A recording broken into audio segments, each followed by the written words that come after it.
standing over there and I'm wondering, can I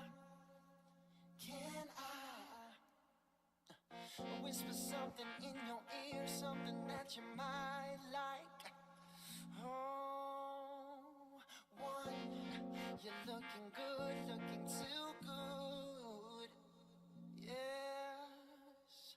Two, I'd make every man in here praise you if I could. Come on now. Three, is there any way that we could be? But for now, I'll stop with all that counting and ask if you could join me.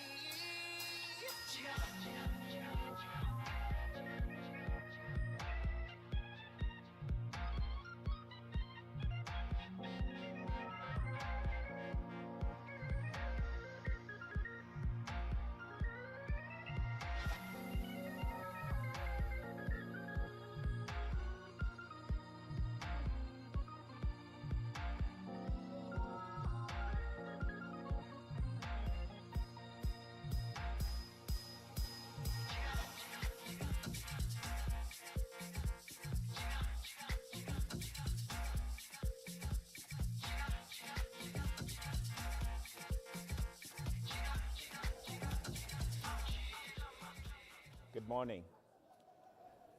Good morning.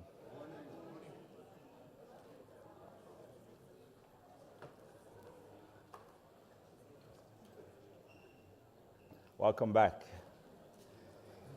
I'm not going to ask if you had a lovely evening last night. I know you did. Before we get into the last plenary session of the conference and of today, we've prepared a short recap video just to sort of relive the highlights, the bold discussions that we've had, the great ideas, the engagements, and also some of the light moments. So it will be a 2 to 3 minute short video before we get into this morning's sessions.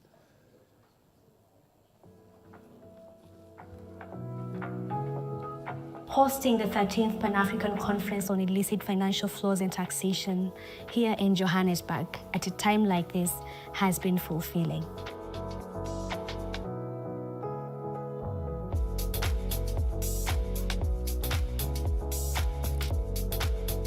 This conference gave us an opportunity to come together from a whole host of different backgrounds. So within this meeting, we had academia, civil society organizations, policymakers, as well as even some of the high-level panel members to help us sort of collectively frame what the past 10 years have looked like.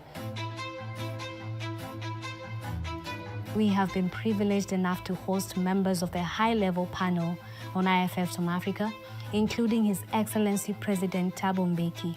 We often refer to their 2015 report when we are doing our advocacy work across Africa, so it was an honor to hear directly from them about how that journey began, what the initial thoughts were, and what they see as the unfinished business of that work.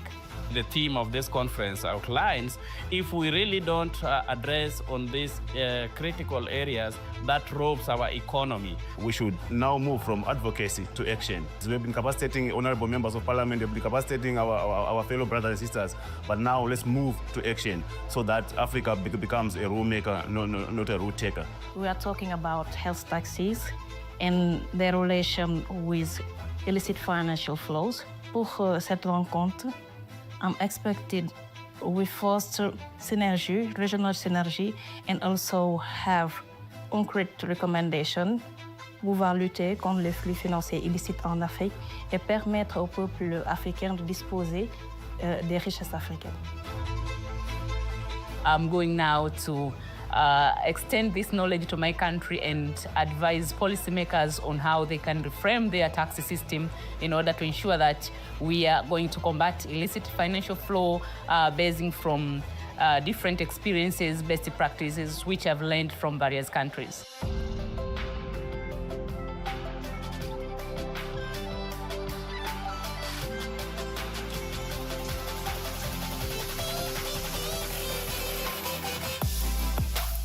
I'm thrilled to see so many African organizations taking onward the agenda of illicit financial flows and making their advocacy heard, both in their countries and also at the regional level. This conference allowed for confluence of ideas, thinking through what has worked, what hasn't worked, and what you want to do moving forward. As we like saying at TGNA, PAC is not an event, it is a movement. And that movement is only getting bigger, louder, and more unstoppable. See you at the PAC 2026.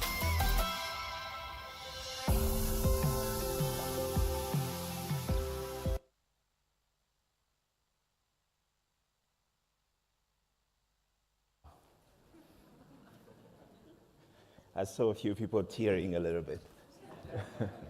That was fantastic. That's a nice recap. Thank you very much. Mesdames et messieurs, nous allons passer à la dernière session de cette conférence. Et c'est pour ça que je parle vers le français, parce que pendant toute la conférence, vous m'avez écouté en anglais.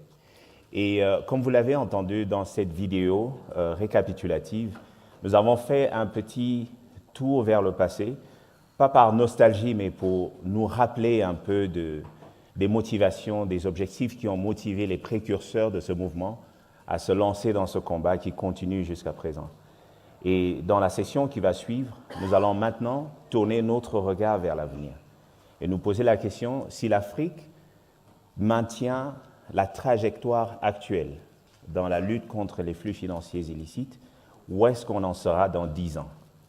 C'est la question à laquelle on va essayer de répondre dans la prochaine session.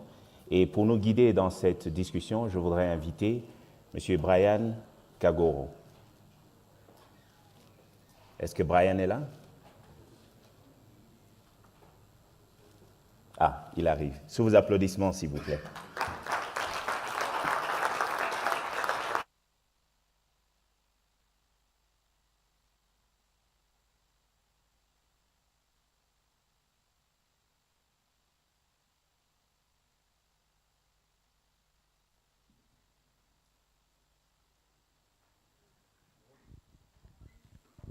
Good morning. Okay. I see me, so I'm taking off my hat in case he says that I've become disrespectful. You all look energized. I'm going to breach every protocol, and then we're supposed to have a conversation on the way forward. And I'm supposed to have an eminent panel that know themselves. I'm going to invite you to come. Please come forward, my eminent panel.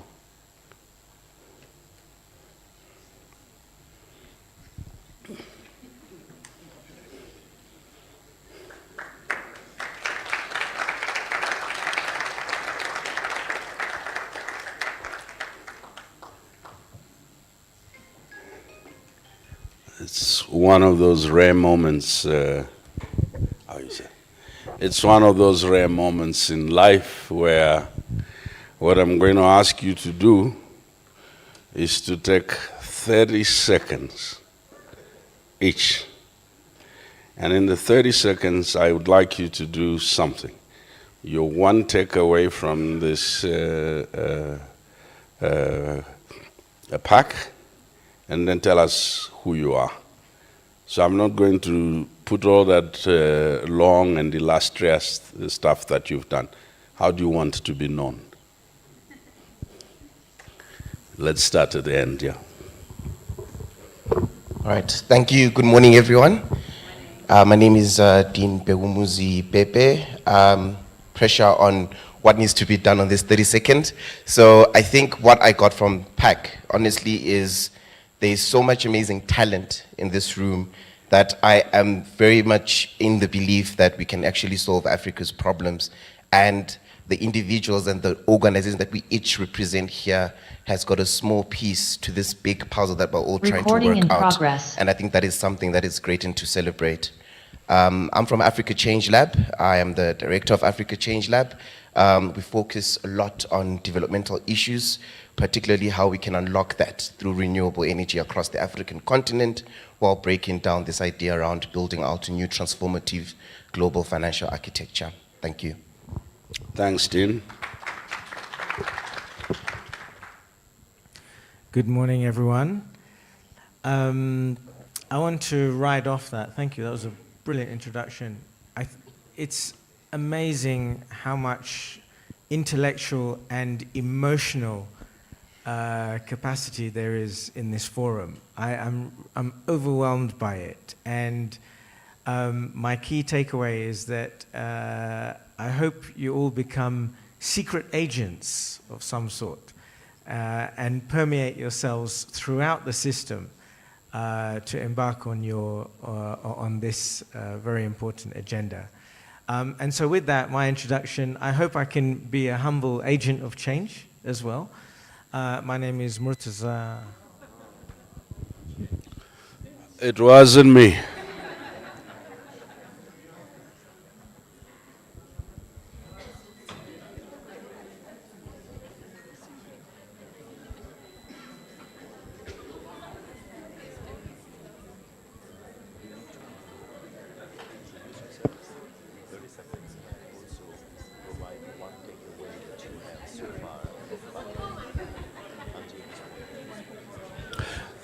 Please do me a favor. If you've got your cell phone, just switch on the lights. I tell you, the power will come back. Just switch on the lights. Shall I continue? I told you.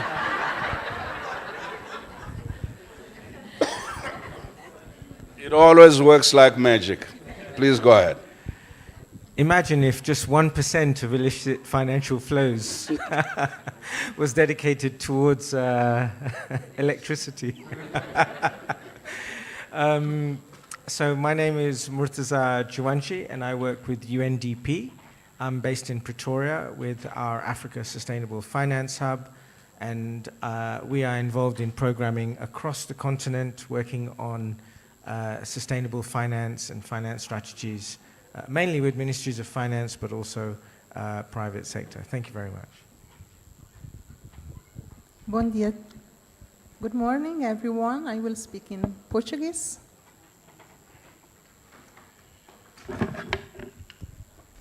Thank you.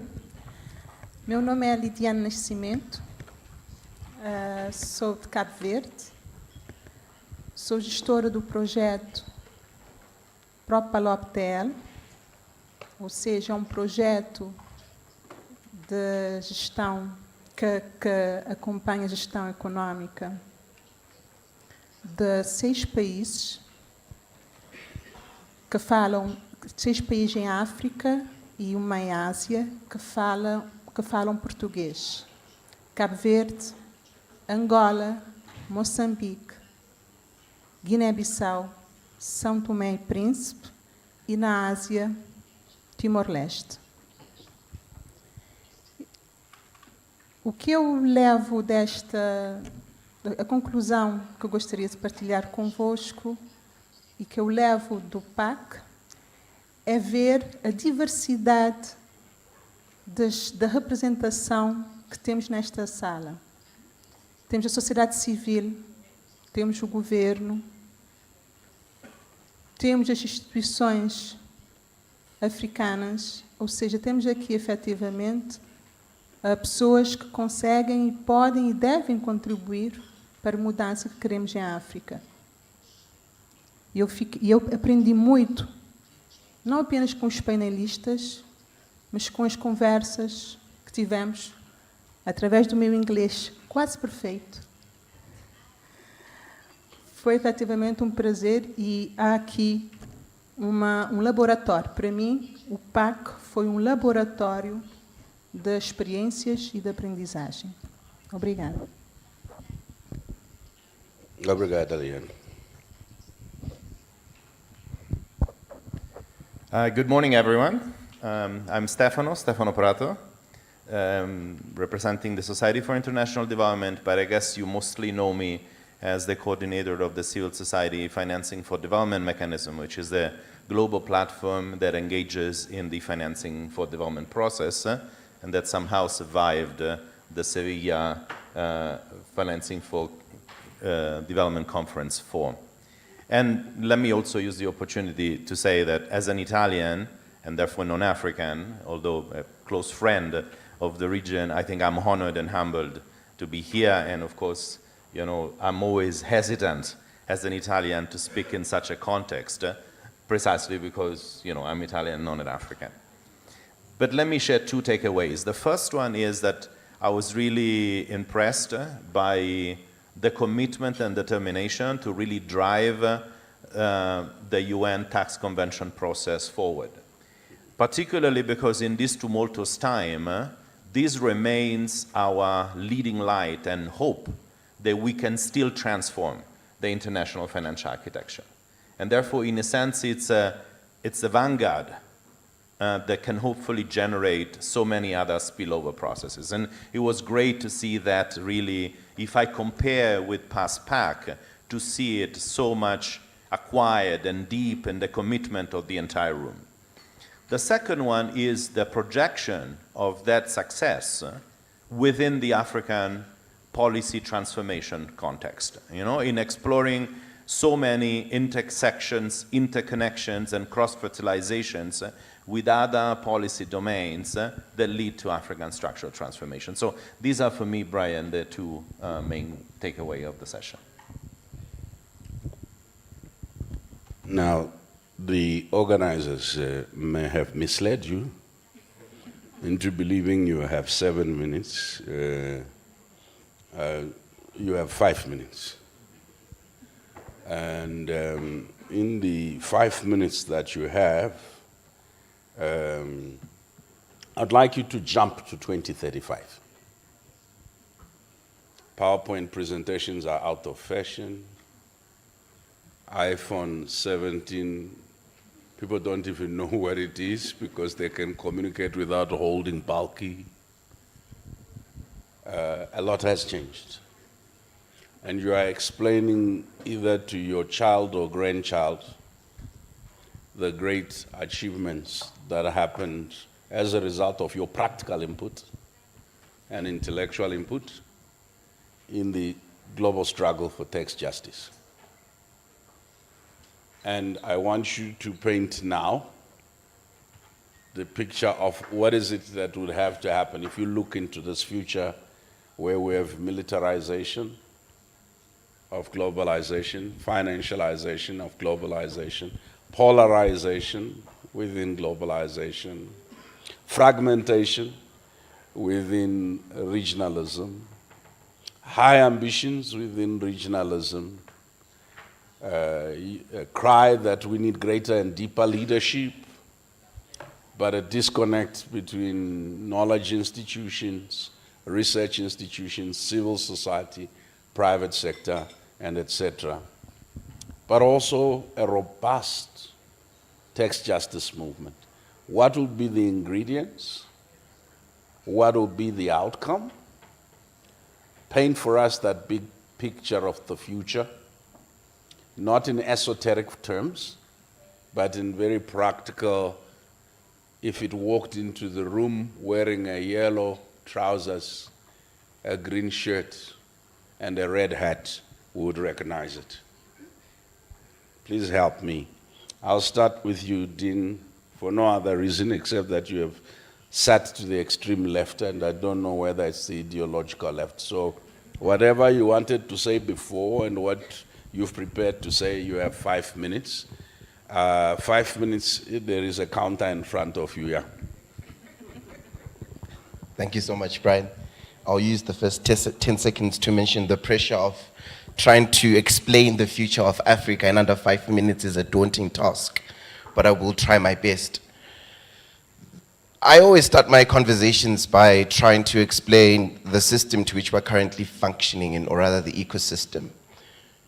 Africa has got fundamentally structural traps, and it is in those structural traps that we need to tackle to unlock the developmental pathway that will essentially promise us the future that we want to envision in 2035.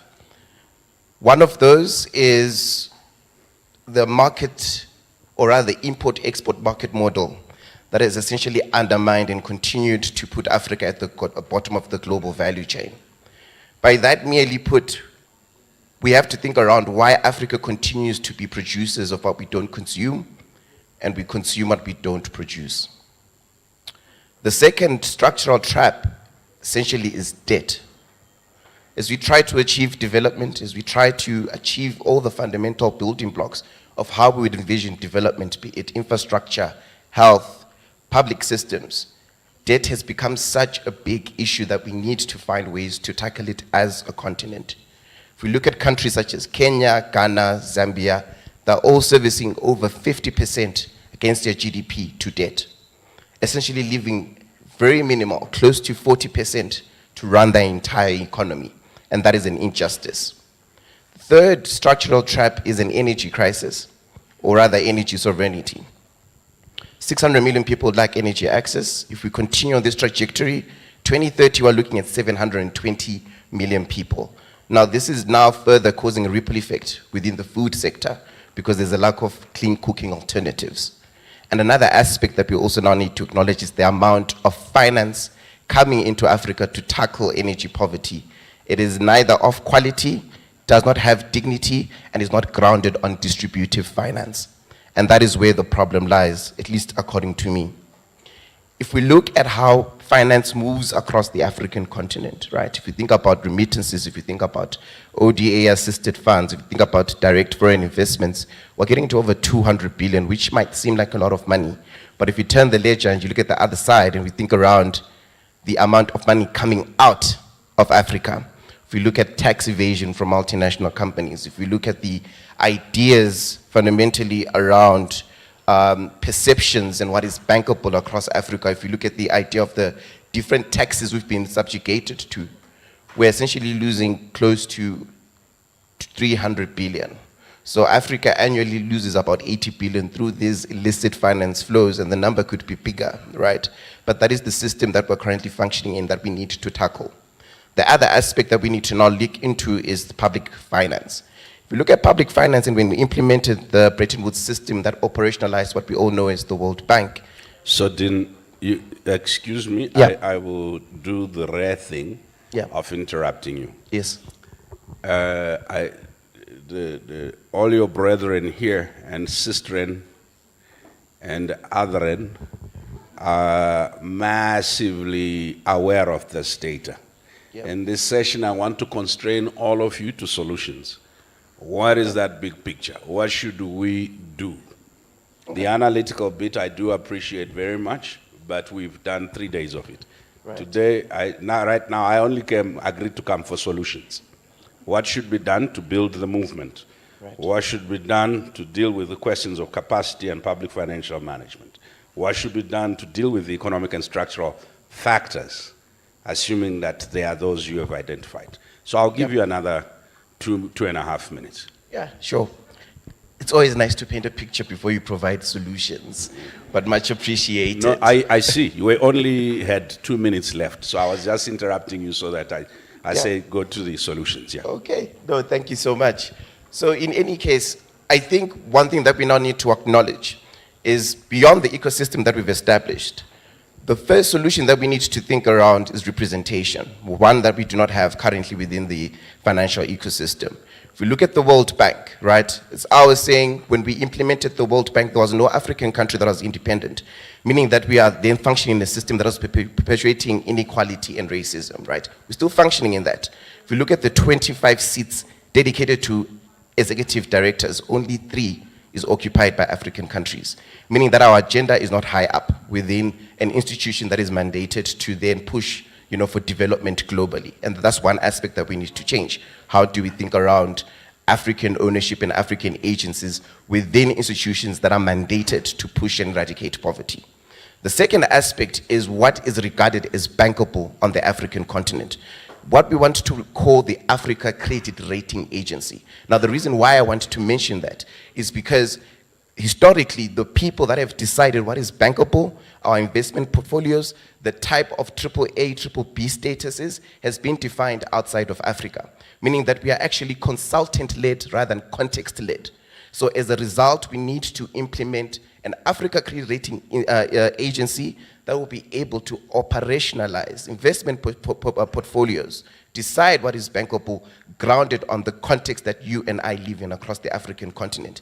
Essentially, you cannot expect someone to invest on energy access from Washington and they don't understand what it means to not have electricity. So we need to own that and understand that and try and transform that in a way that is concise. But also, again, the finance question, and this is my last 30 seconds, is there have been different ideas that have been thrown around, and essentially I acknowledge that. But because we need to start to get to a point where we can leverage the finance and to be competitive within the global market. So how do we move away from the bottom of the global value chain? One idea is to essentially tap into our transition minerals, our critical minerals, our green minerals. How do we create a resource-backed currency to allow us then to compete in the emerging green global economy, essentially? These are all instances that are currently present that are not being utilized. Again, ownership becomes a big question again, because China, for example, has been a major player in the mineral space in Africa. So then how do we get to a point where there is national mobilization and resource mobilization in order for us to eradicate the idea that our currencies are volatile within the market? So how do we tap into our green minerals in order for us to overlook that and try to transform that into something meaningful for Africans? The last aspect is to change our thinking. I will allow you to land, but you have exhausted your time. But it sounds like a powerful point. Please land. Well, thank you. So the last aspect is to change our thinking.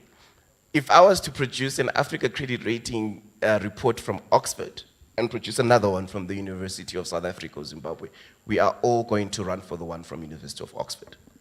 We need to start creating spaces where we celebrate our intellect and our innovativeness as Africans. That way, we will own our destiny and own our future. Thank you. Thanks, Dean, and my apologies for interrupting you, so that I don't interrupt anybody else.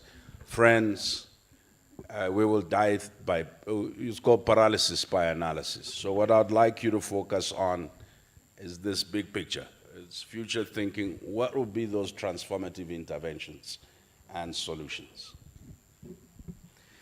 Thanks very much, Brian. In any strategic foresight or scenario building, when we look at 2035, we have to make ourselves uncomfortable. We have to think, what is the behavioral shift, not only amongst us and all the networks we're involved in, but within ourselves? So I'm going to use that to flavor three big picture shifts, if you like, or entry points I'd like to put on the table. And all of those are anchored around one fundamental shift. And I'm speaking as somebody who is a humble observer to this amazing forum that we've been invited to, and thank you so much for that.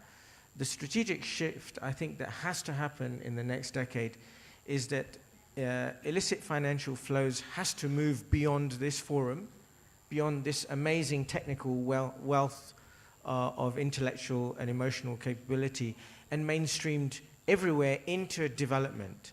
We heard on Tuesday evening that one of the most powerful series of speeches I've heard in the finance arena, that really interpreting what illicit financial flows means to people on the ground in terms of development. And I think that's not happening enough. And I say that because we work day to day with ministries of finance, in private capital markets, and this is not permeating through enough. So that's the chapeau, that's the shift. And I'd like to propose three high-level kind of entry points, if you like. The first one I'd like to call the reveal.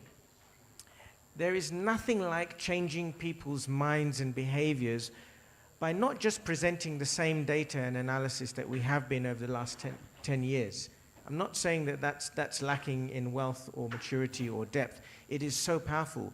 But what's missing is the reveal part. It's making people see the data in a different way, making people see the actions of their own work and behavior in a different way, that kind of eye-opening experience. And the way I think this forum can help, yes, we must reveal the data, but I think very closely to that is a strong political economy there is so much that needs to be revealed around the behavior of different elements in our systems, whether it's private sector, whether it's government, whether it's international development partners, and spotlight a key sector.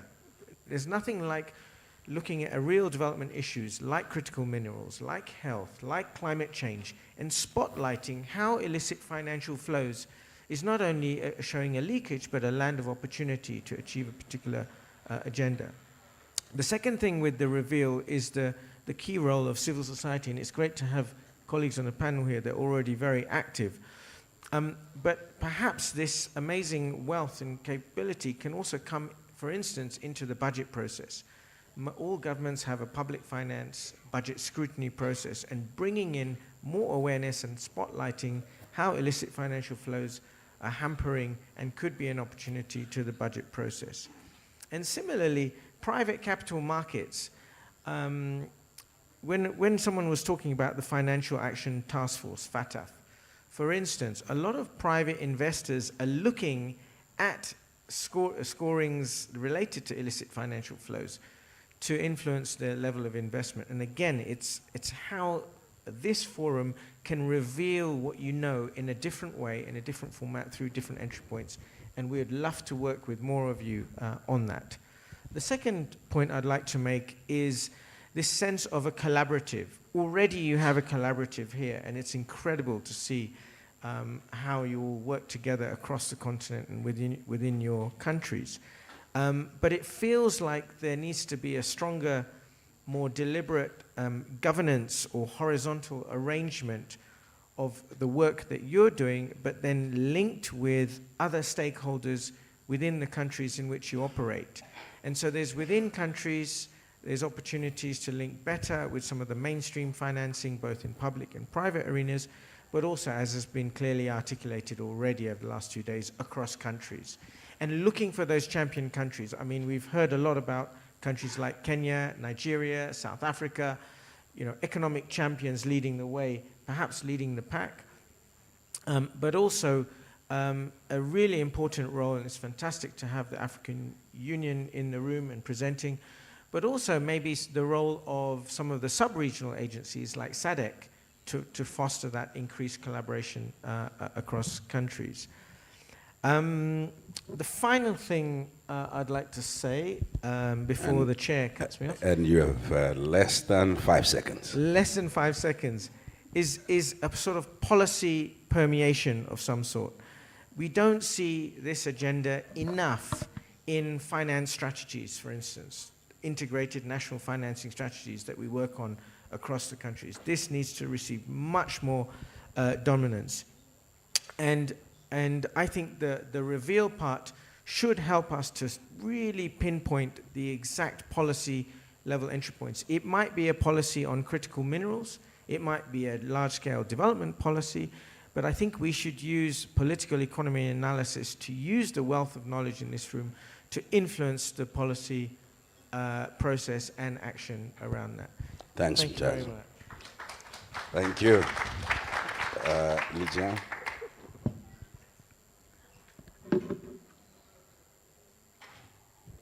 Obrigada. Murtaz acabou por roubar-me dos meus pilares, cooperação. Realmente, cooperação, ao longo dessa conferência, foi a palavra de ordem. Não é? Nós todos somos unânimes que para que a África possa dar o próximo passo, ou um passo mais alto, é necessária a cooperação.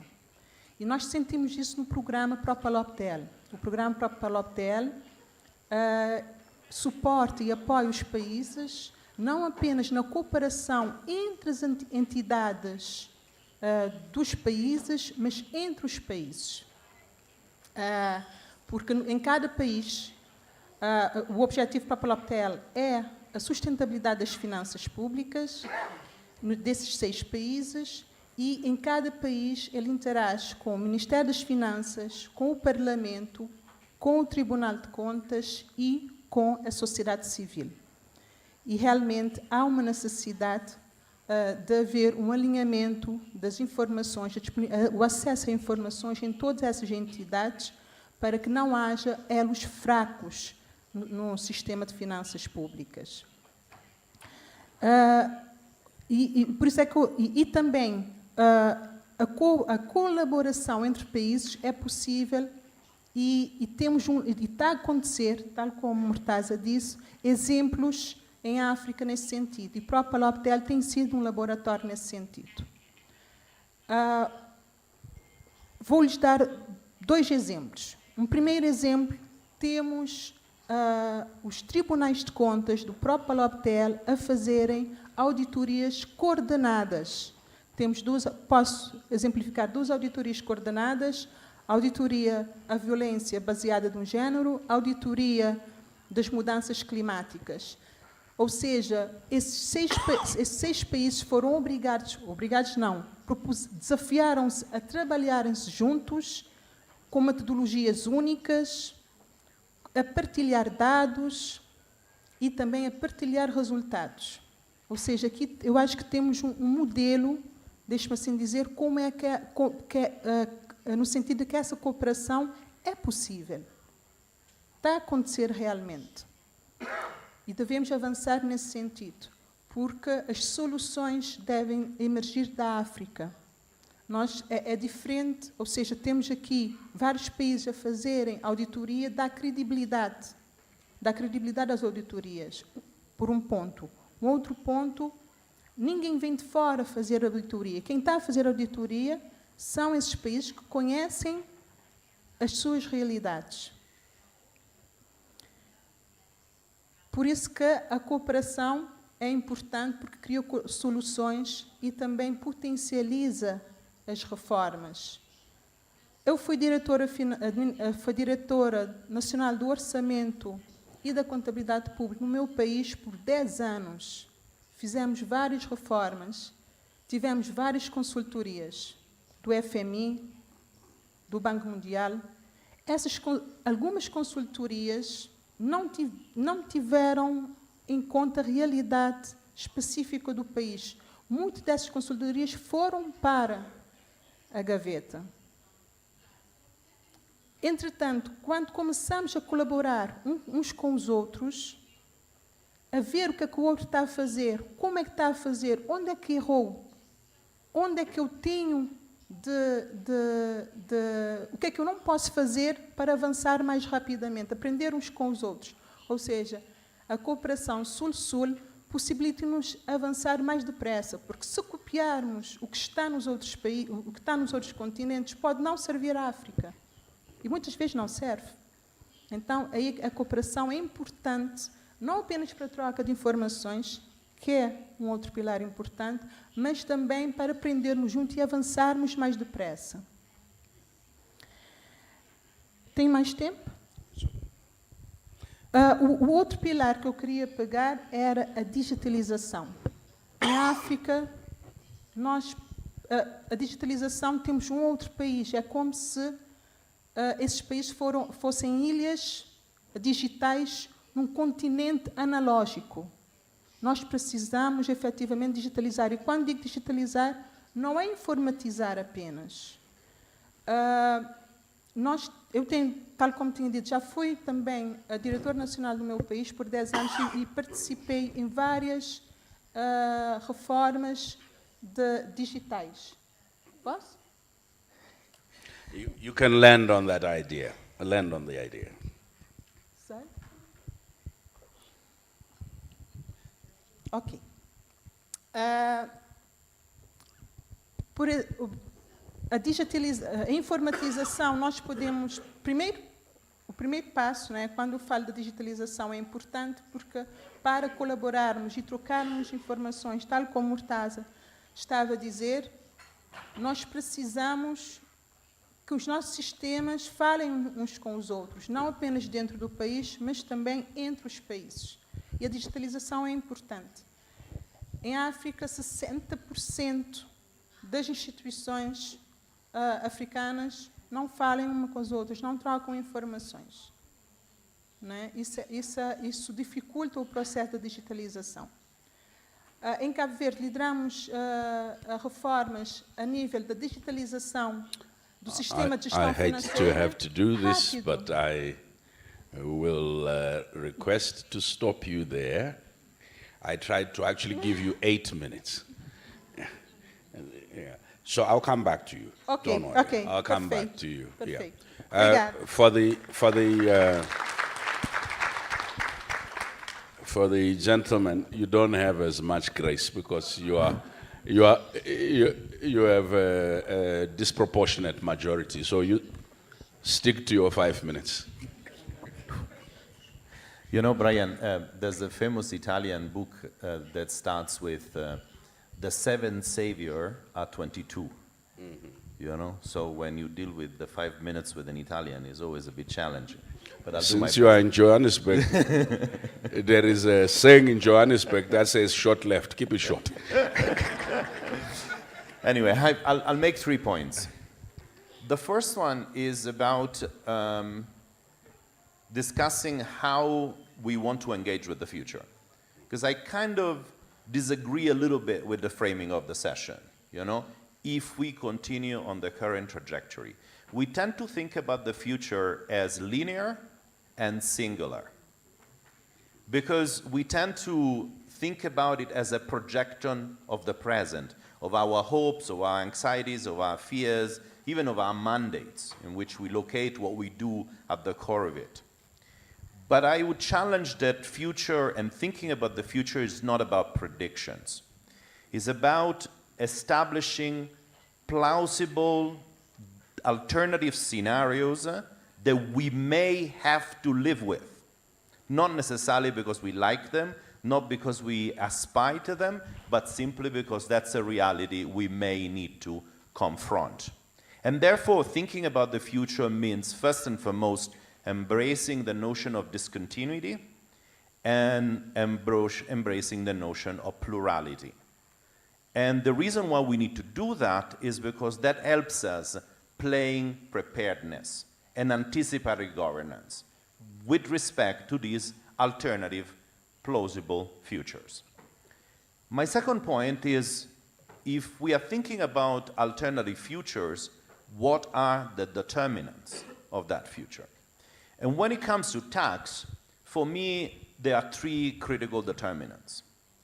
Where there'll be a serious shift in economic strategies. Because tax doesn't have the power and the strength to redress misconceived, misdirected economic strategies. It can assist if there is a shift, but it won't drive that shift. The second one is there going to be a significant change in terms of the development finance policy landscape? Because tax, as I said before, now it's our hope, but it's not that we can fix development finance simply with the UN tax convention or with the reform of tax regimes.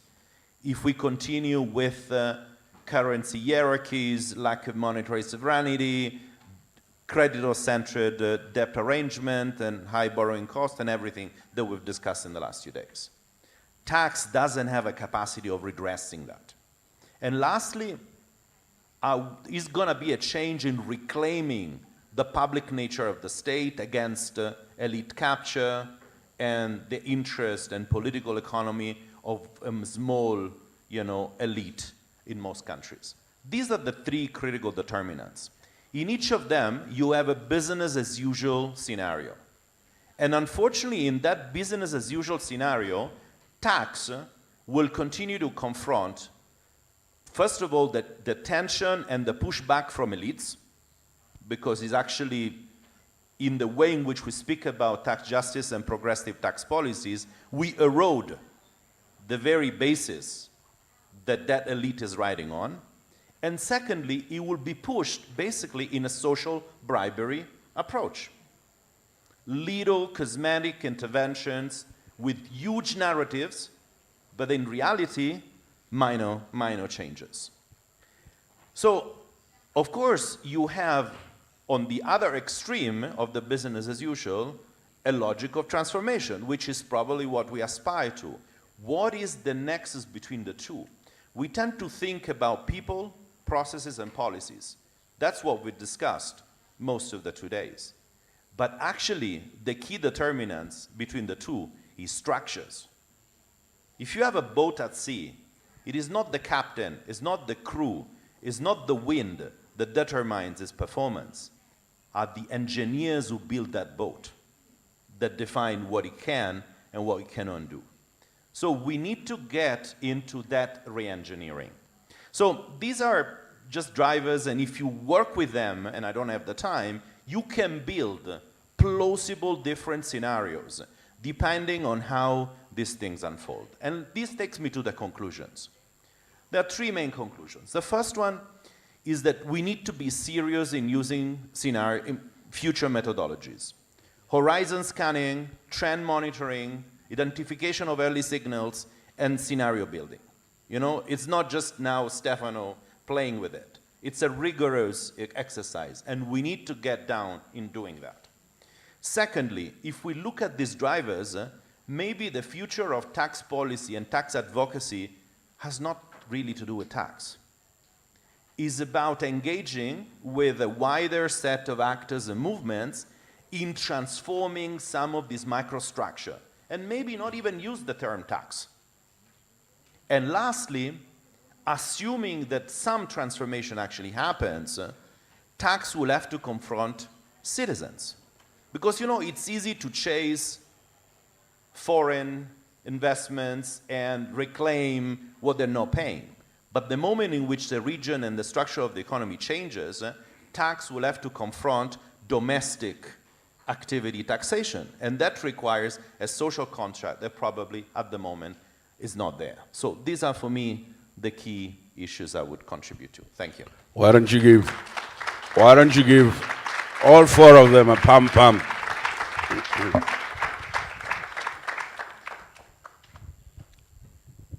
All right, I'm going to ask them just another 30-second question each, and then please get ready not to make your maiden speech.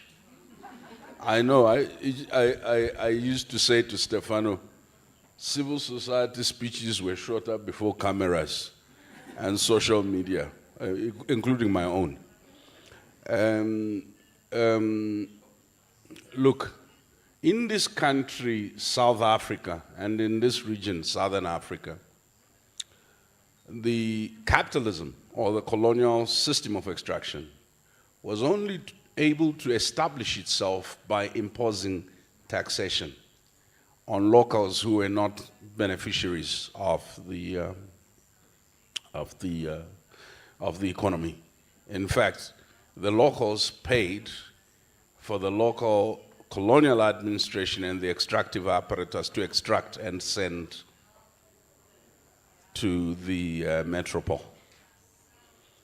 And significantly, and over the years, the link between global extraction and so-called periphery shouldering of the cost has continued. So I will start with you. Whilst there's no linearity, there is continuity. The slaves had to pay for their own emancipation. Now with the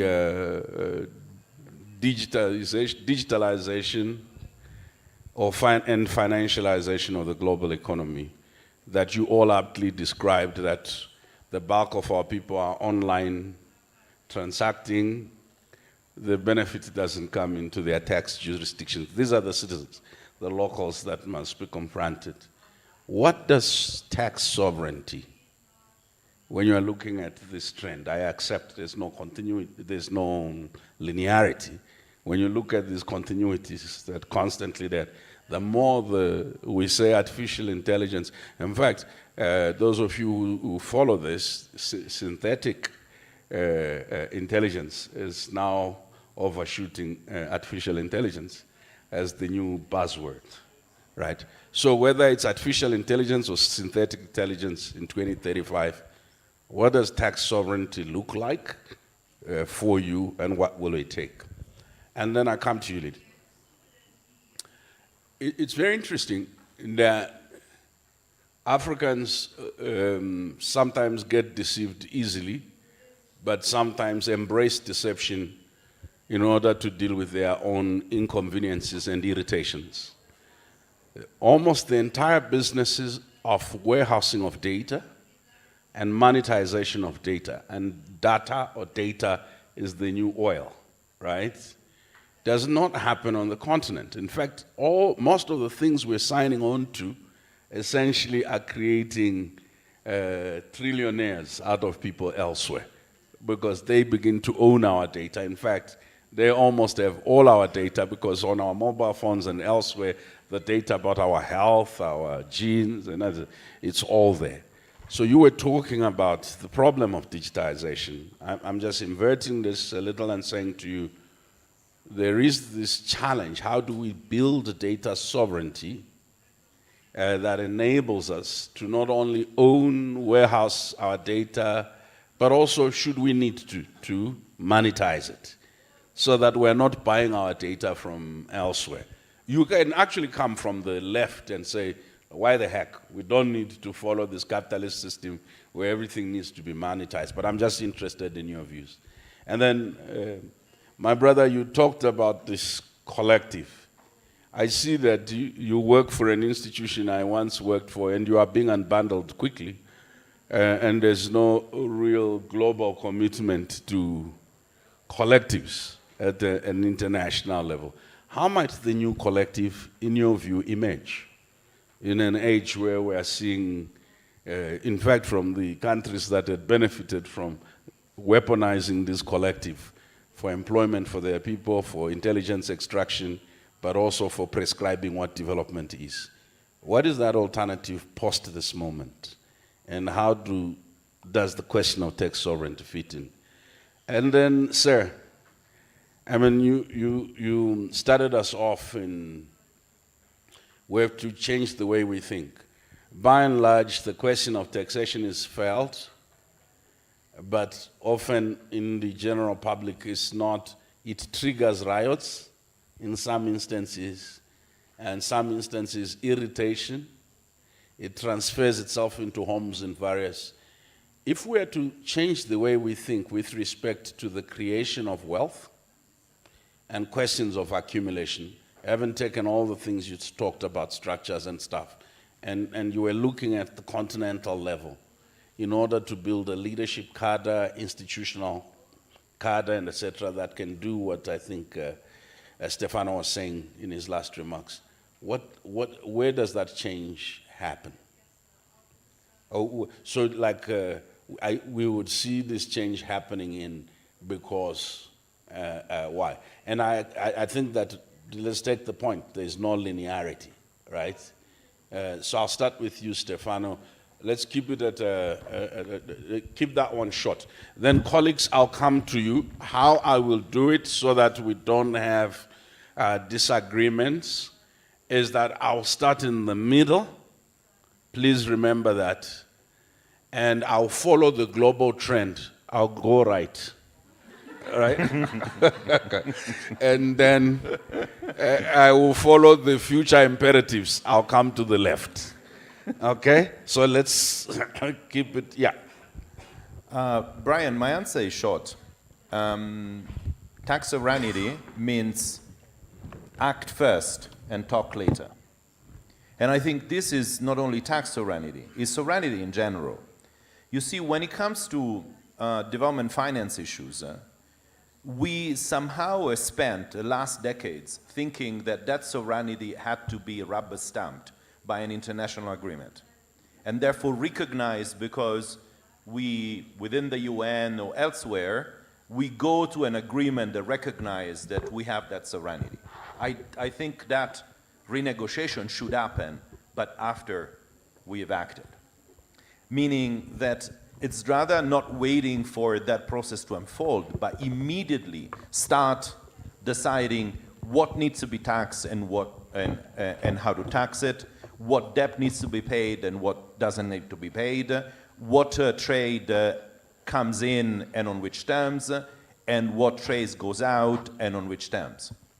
So is that reacquiring the idea of acting as an act of full sovereignty and then renegotiating and clarifying that in black and white at a later point? That would be my short answer. So just a little follow-up. is there, in your view, diminishing sovereignty of the African state? In the sense that the factors you described earlier as requisite for controlling and determining structural factors, be it data, be it finance, be it, are being negotiated away, including the suggestion that we use our critical minerals. We see what we saw in the DRC and elsewhere. And if there is any change in meanings of sovereignty, right? You said there were no linearity. Let me give you one continuity. I said Africans paying. The second one, Africans consuming. And then being judged by how competitive consumers they are and not makers. So how would you apply this? I mean, we need to recognize that over the past several decades, there has been a constant loss of sovereignty through international agreements, institutions that have limited policy and fiscal space. You know?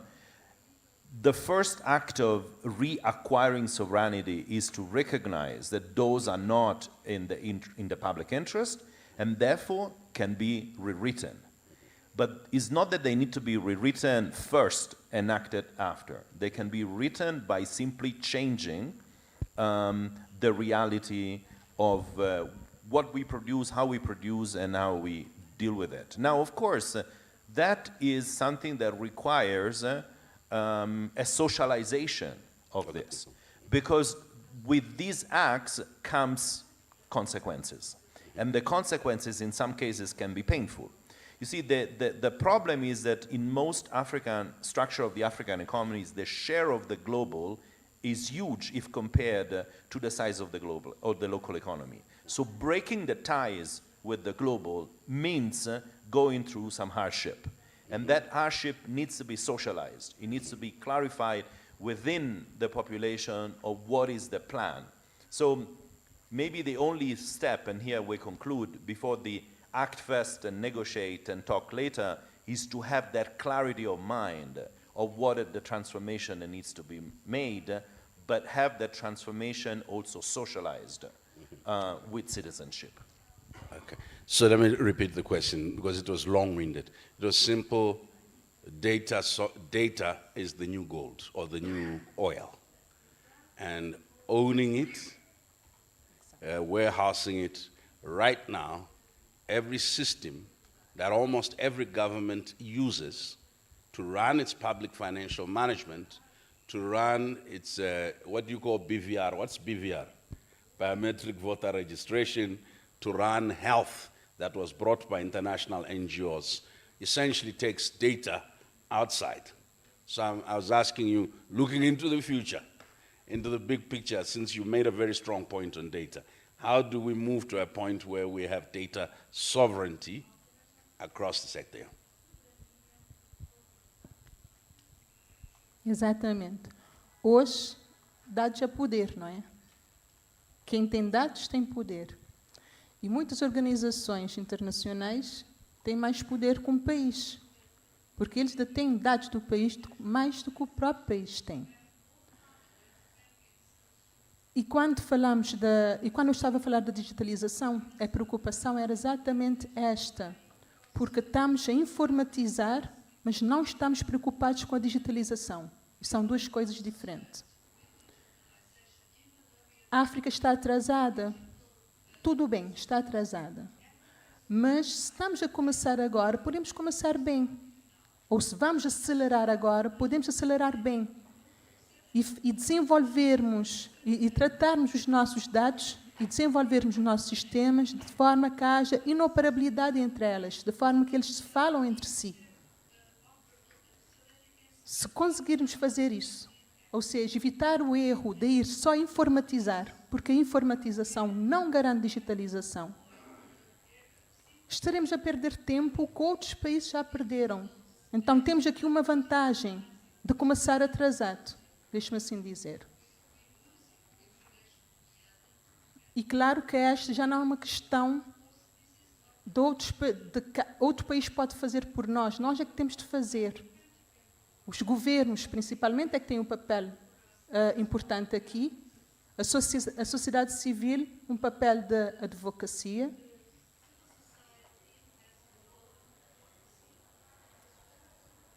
E porque, agora fazendo uma ligação da importância de dados, e não apenas relativamente aos dados globais, mas também aos dados econômicos, não só apenas os dados de saúde, da previdência social, da educação, mas aqui preocupando com os dados econômicos. Nós temos de conseguir fazer essa digitalização para evitar as novas formas que estão a surgir de sangramento dos recursos. Porque vai mudar, está a mudar. Falamos aqui, durante essa conferência, de várias formas através dos quais as empresas internacionais têm estado a retirar recursos da África. Mas essas formas de se retirar vão deixar de ser humanas e vão passar a ser automatizadas, ou seja, já não são grandes advogados que vão analisar as fugas das leis, onde há fraquezas nas leis para se retirar proveitos e retirar os recursos. Já não são os advogados que levam horas ou dias a analisar as legislações. Vai ser as inteligências artificiais. Eles fazem isso num segundo, a cruzar rapidamente onde é que está os gaps, deixe-me assim dizer, da legislação, para rapidamente Thank you. No. Okay. Thank you. I respond to your question. You know, the beauty of a conference with many geniuses is that you started a fire. I'm quite sure somebody will finish your thoughts. Yeah. Please.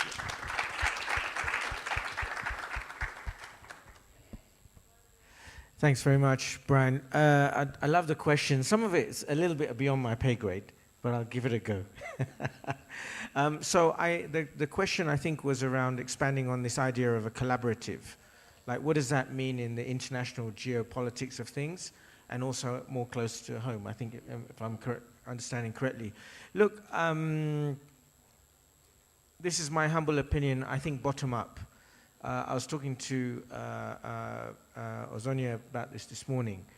You know, you get the systems and structures right. I love the boat analogy, Stefano. You get the systems and structures right in a given country or across a grouping of countries. And that's where there's much more stronger negotiating power or friendship power, if you like. My brother, please don't take that analogy too far. The Americans, for a long time, told us they had the Constitution right, they had the systems right, they had everything, and it took just one man. So yes, it's partly correct. I just didn't contest it when it was said. Please go ahead. Yeah. Choose any analogy you like, Brian. You can help us with that. Thank you. With that in mind, I think looking at the collaborative, some practical entry points. And this is an invitation. I'd like to answer the question through an invitation from UNDP. We would love to work with colleagues in the room in any of the African countries. We work in quite a few. To find entry points collectively. And there are 3 entry points, because I think illicit financial flows has to become part of the broader development finance discourse and work. So there's 3 entry points. There's the public financial management system beyond tax revenue collection. We've talked about tax revenue collection a lot today, but what about who and how are we scrutinizing expenditure, and where and how does illicit financial flows contribute to that? The second one is debt management strategies. This has come up a lot. I haven't seen enough illicit financial flows as an integral part of debt management strategies led by many governments, and we would really invite you to bring the capital that you have in your knowledge and analysis into that equation. And finally, and perhaps most exciting, is the interplay between illicit financial flows and scorings thereof, and how that attracts private capital. I think there's a very strong link, but I'm not sure if we've understood it fully. and there are entry points, there are collaborations to be had with private capital markets to increase confidence. So that, I'd like to finish. Thank you. Sir. You don't want to repeat the question for me as well?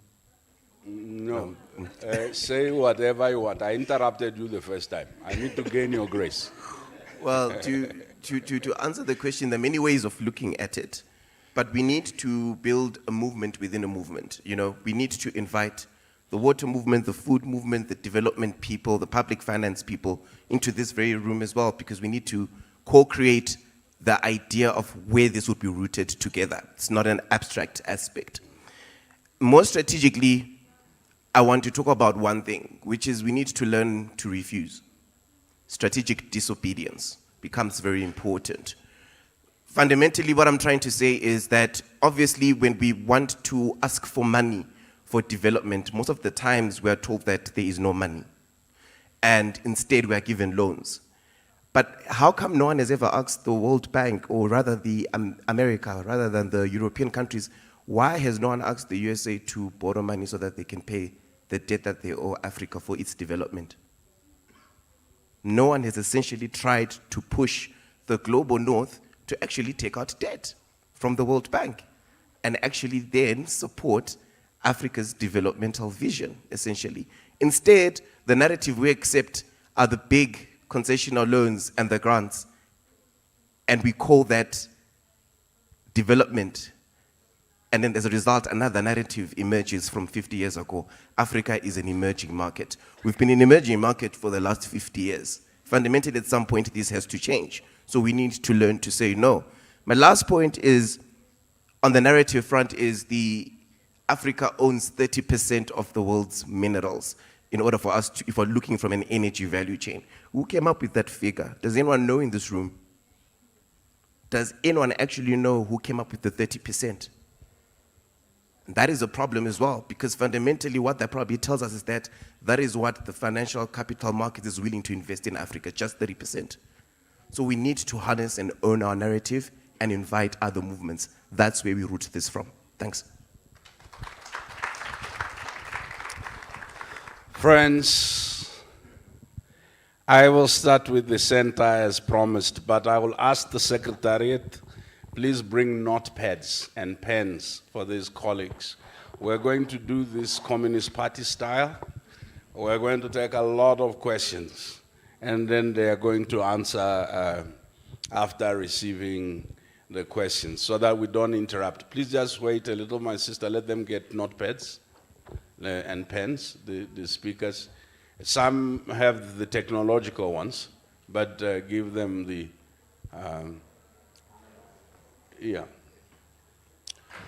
And the rule of this session is we've got about 24 minutes left. What we'll do is either ask questions, propose a solution. Is that okay? So you don't feel the need to ask a question. Feel so free to propose a solution. Okay? Thank you. We'll start here in the center. Please, everyone in the center that wishes to speak, may I see your hand? The center are the people I'm facing. Okay. So we have 2 in the center. Okay, 3. I don't know why there's reluctance this morning. Please raise your hands with a little bit of confidence. I'm not wearing my glasses. Okay. All right. We'll go 1, 2, 3, 4. Please keep in mind we still have 10 sections to go here. Thank you very much. I wanted to give my contribution to solutions on the way forward. And sorry, my sister, because I missed the session before tea break, please just introduce yourself before you speak. Yeah. Oh, sorry. My name is Yolanda Sabino from Mozambique.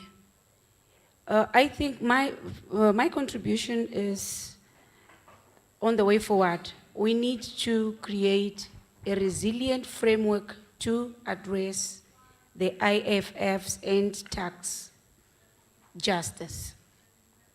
What do I mean by this? We need to look at the strategies to mitigate the effects of the current geopolitical tension, I mean globally. Another aspect globally is related to the financial structure, like what one of the panelists have been saying. And the other one, it also has to do with the building capacity. The building capacity needs to make sure that our people are capable also to address aspects related to tropical cyclones, pandemic, within taxation, even civil wars. So those aspects should be taken into the approach when we deal with the aspect that we want. Taking into account as well with the modernization, technological advancement, the digital economy, the e-commerce, for tax administration, support for e-filing has to continue. ATAF is doing good work, but it really needs to continue.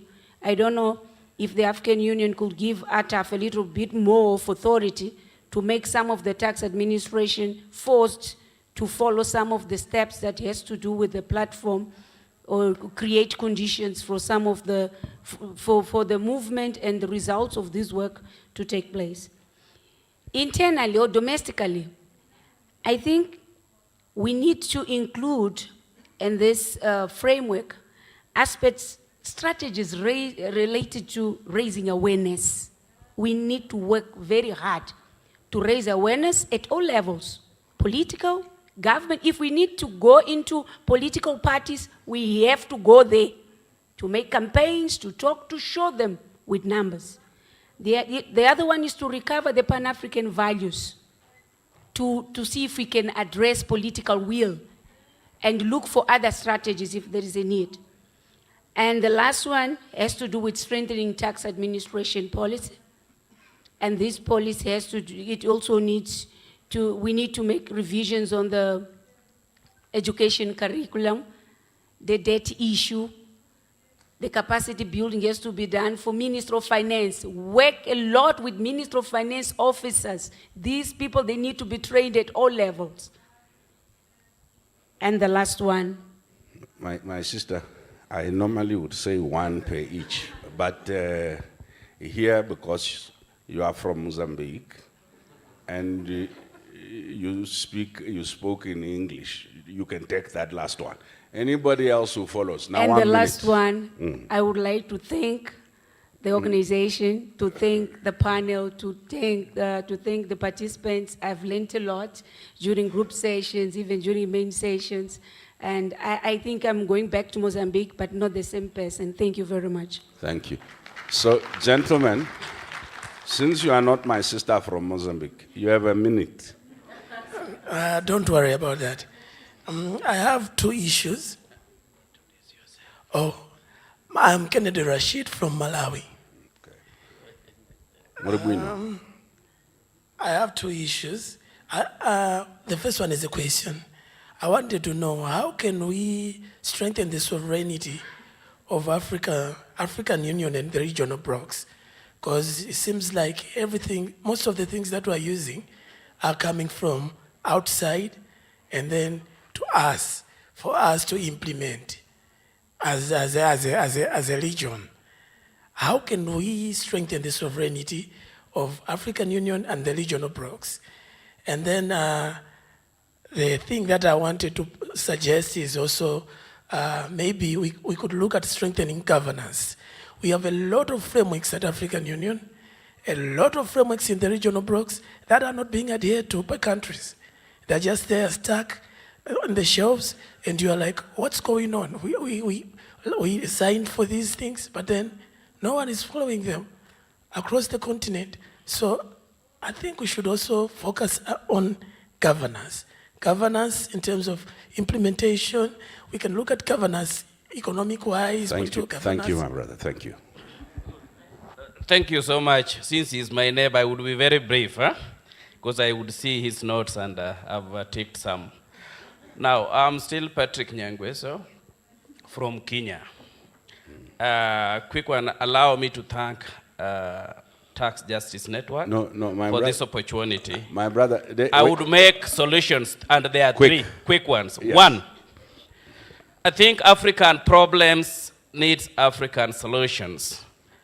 And as we gather here, I would want to propose that there is urgent need for all the institutions, both CSOs, government, private sectors, to push for the digital customs enforcement and also border automation.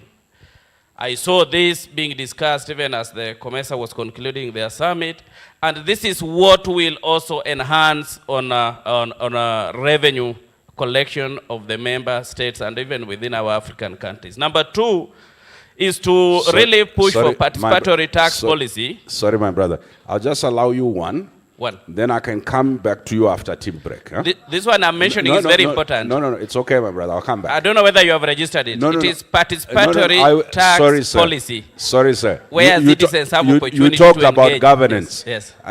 Can you apply it in your own life? Yes. Yeah. All right. Please give my sister that.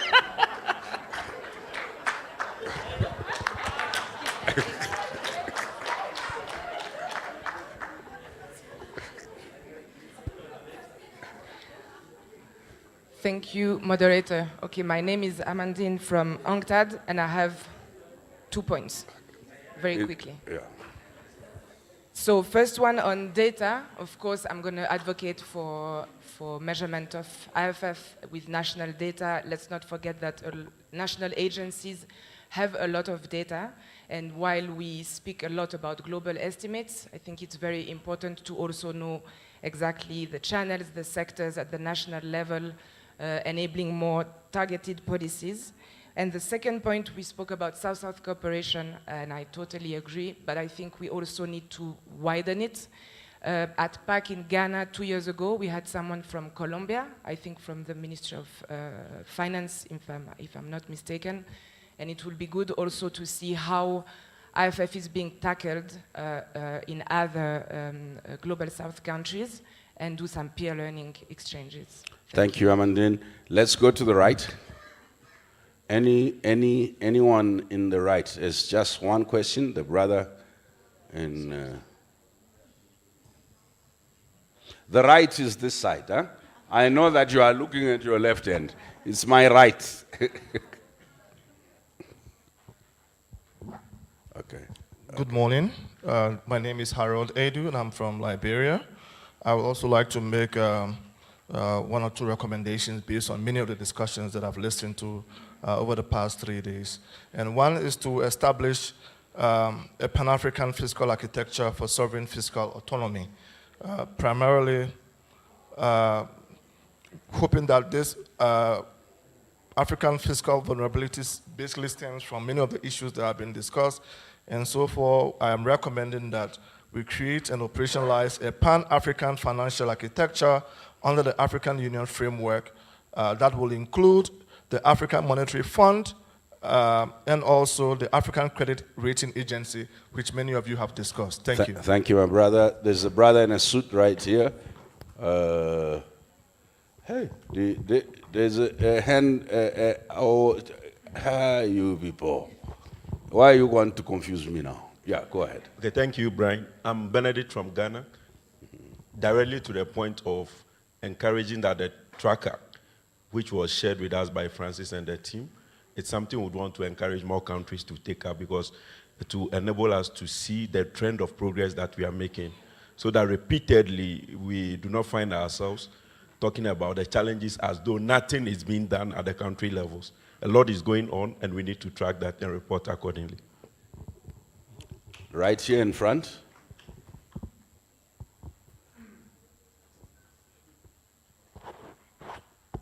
My name is Ronald Mangani from Malawi. Stefan, I like your points about discontinuity and many other things that you talked about. Discontinuity means to me, as far as I'm concerned, breaking away from the Bretton Woods institutions. My question is, how do we achieve that in practice? Thank you. Eswatini, Mwagupilo. Oh, it's my brother from Kenya. It sounds, look, Tanzanian or Kenyan? Yeah, Tanzania. Okay. Habari yako? Salama. Shikamoo. So my contribution is simple. I want to advise the African countries actually to invest in companies that they can do exploration in mining oil and gas in our countries. Instead of investing in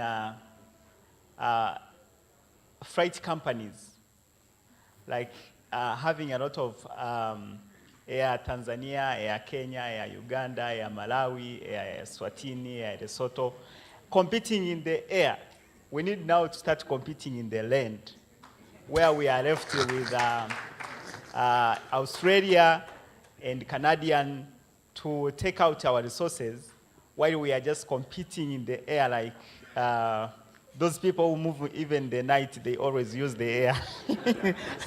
Thank you so much. Asante sana. Now we come to the left. The left, that means anyone from here. We have 2 hands up in the left. Please raise your hands. Don't be shy. Don't be shy. Thank you very much. My name is Aquila. I'm from Action Aid Zambia. I just wanted to say, as Africans, let's stop electing puppets and let's elect people that actually represent the interests of Africans. Thank you. Thanks. My name is Reg Ngosi, Pretoria.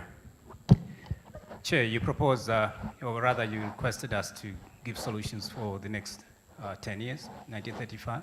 My proposal is as follows. The topic is about illicit financial flows. 70% of those illicit financial flows are commercial, meaning we use foreign money for economic development in Africa. There's no need for us to be using that foreign money. We can create money.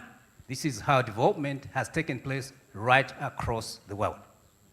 In other words, we can eliminate almost 70% of illicit financial flows by ensuring that finance is primarily domestic.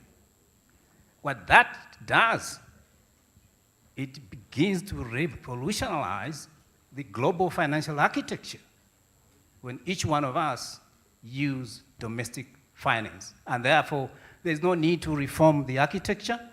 It crumbles on the context of us using domestic finance. Thanks.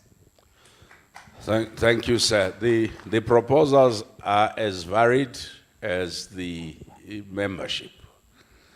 If those of you who follow a lot of old African music, it's changed now. It was always about heartbreak and not having money. Do you remember that? So I'm just going to take 1 minute. Please prepare to make your 2-minute summations, right? Just 2 minutes each. You don't have to answer.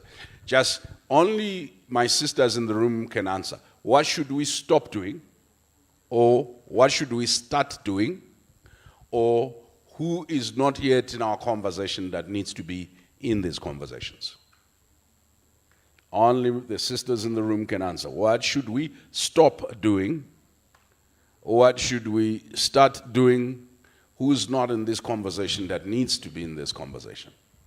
Or who's not adequately in the conversation?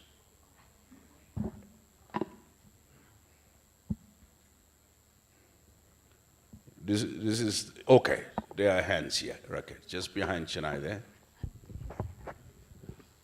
Thank you. I'm Patricia Blanksinakako from Ghana. I think what we should stop doing is to stop creating safe havens to attract FDA whilst our local businesses suffer. We should support our local businesses, and that will help us develop our development in our countries. Thank you. I'll take just 2 more. Go. No, I said sisters. I see there's a sister with beard there. It's okay, my brother, I understand. Okay.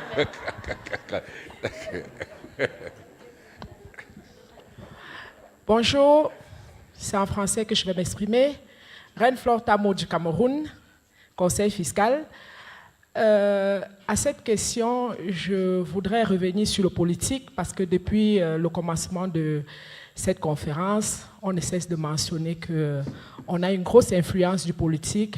Alors, monsieur, je dirais que nous, les citoyens africains, nous devons pouvoir choisir nos dirigeants à la hauteur de nos ambitions. Et je le dis en sachant que dans mon pays, dimanche, nous allons choisir notre dirigeant. Mais bon, on espère que ce sera celui que nous souhaitons. Merci. Yeah.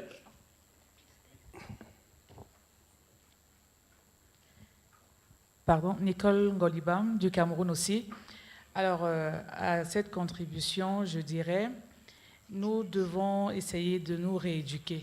Je pense que ce serait déjà idéal de commencer à boycotter toutes les sociétés dont on soupçonne d'être dans les trafics de flux illicites de fonds. On pourrait déjà les mettre à fond, à pied, en essayant de ne pas encourager leur trafic illicite en consommant leurs produits. Je pense que ce sera déjà un bon début et faire la pression. Et j'aimerais aussi que peut-être au sortir de cette conférence, qu'on ait peut-être entre deux, peut-être dans 6 mois, des petits séminaires en ligne pour que chaque pays essaie de voir comment est-ce qu'on a évolué dans un ou l'autre domaine, qu'il y ait un suivi et que ça ne s'arrête pas seulement au débat. Hi, my name is Rita from AWEC, the Association of Women in Energy and Extractives. And my recommendation is let's also not leave the women at the grassroots level behind. Let's involve them. I like what some of you have said, that let's tap into what we have as African countries. We have minerals, we have green transition minerals, we have energy transition minerals, and we have women in these sectors in energy and extractives. Let's bring them into the conversation. Let's package this information and data in a way that they can take in and also take part in these conversations. Thank you. Thank you, friends. I have kindly taken away, is it another sister? Yes. Sorry, there was a lot of male talk. So we're ensuring that we bring it down to proper. Good morning. My name is Martha Njoki. I'm a lawyer and also a founder of a community-based organization known as She's Africa.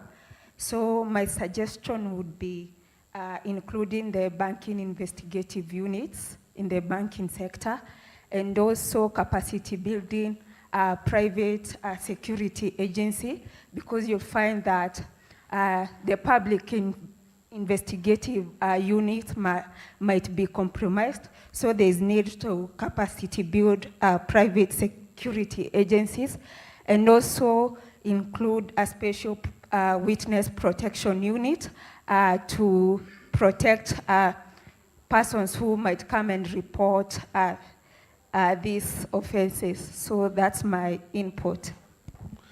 Thank you. Friends, I really have to stop here because I have 5 minutes remaining for the session, which means 1 minute now. You had 2 minutes. Just your key intervention. I don't think anyone will extend the session for us. Just 1 minute. We'll start with you, then Lili and Muzat, and then please go ahead. Thanks. 2 points. I think on the issue of how to strengthen sovereignty, I think the issue is, first of all, a state of mind and a clarity of purpose, and the recognition that power is not given. It's resident, inner, within any nation state. And this requires rejection of the mainstream ideology. For instance, I had a lot of discussion about critical minerals, but critical for whom? Because from the point of view of African development trajectory, maybe clay is a more critical mineral than lithium. And maybe even lithium, rather than being used for SUVs, might be important to maybe transform the mechanization of agriculture. Second, on the Bretton Woods institutions. Well, here, first of all, we always believe that there is international law. There isn't. International law is largely a gap. Now, sometimes it works in our against us, but in this particular case, works in our favor. There isn't de facto any significant international law that defines the rule that these organizations have. The second point is that, however, we need to create an African financial architecture. The plan for an African financial architecture is well laid out. It's just that it has been put into a drawer. And lastly, sorry, Brian, is the fact that in order for this delinking to work, we need to minimize the balance of payment transactions and therefore shift everything to the local economy, starting from food systems. You are all proving me right. I used to say to Yemi, all these Africans are asked for governance. They don't believe in governance. They have the same habit as their leadership. When it's sweet and they have to make another point, I didn't finish a policy, they ask for term elongation.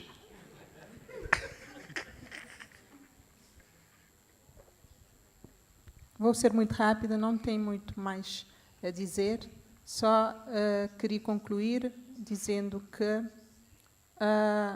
acredito piamente que as soluções devem vir da África.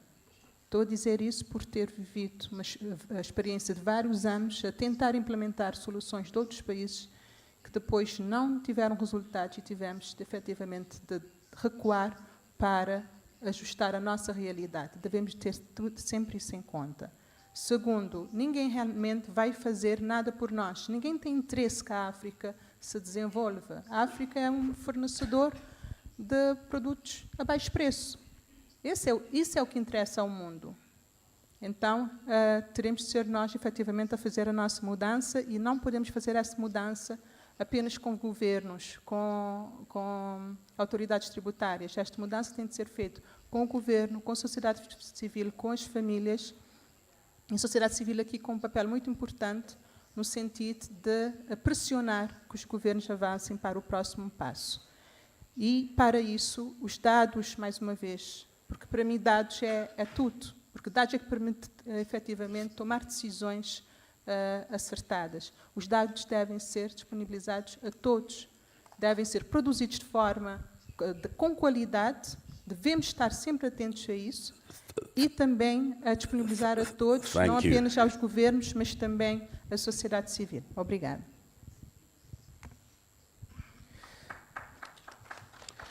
Thank you. Gentlemen, you have 51 minutes to share.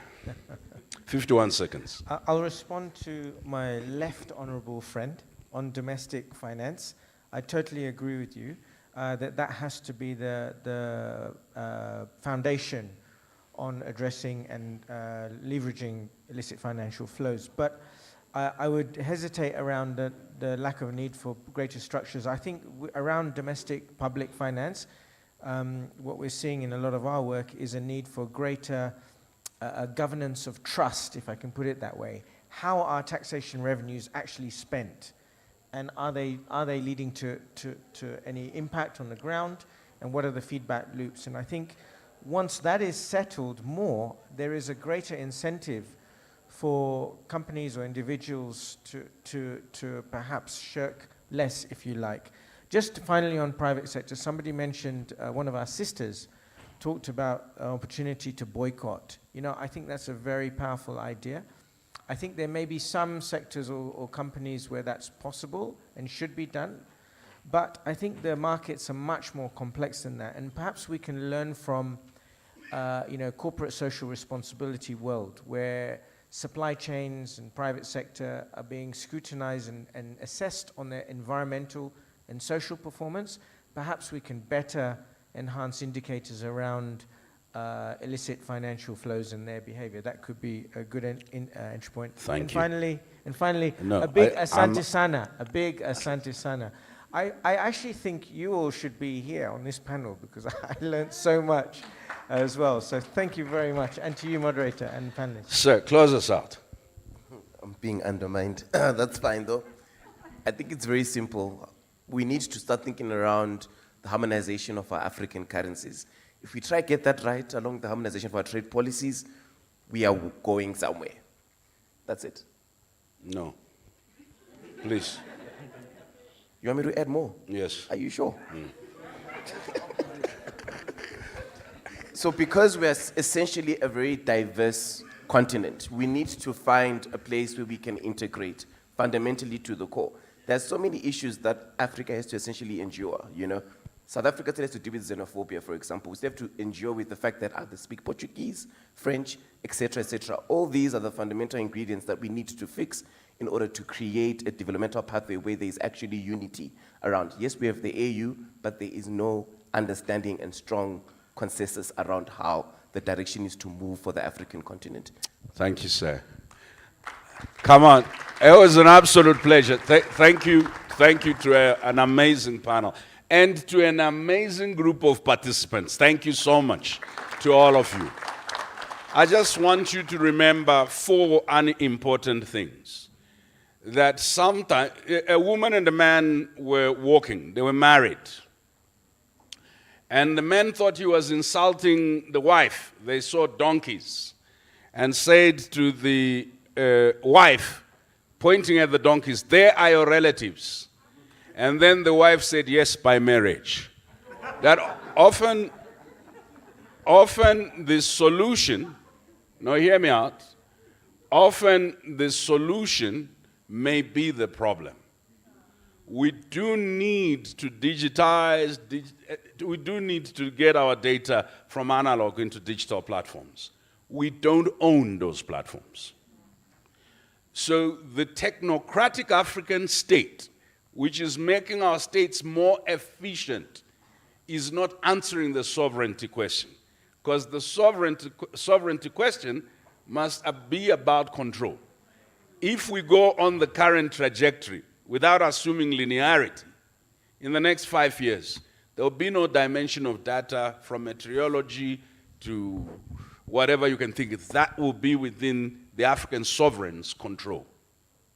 In fact, it's even worse that much of what are decided and determined as our problems are defined for us.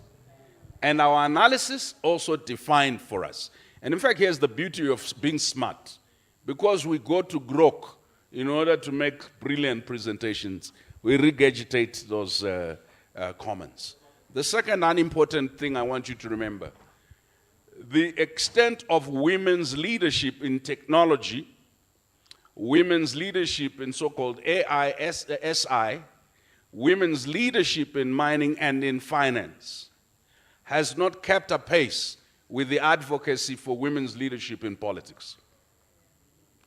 And it is important that if the most affected population remains African women, that the question of leadership, not just involvement, and you know that I keep saying, it's no longer about leave no one behind.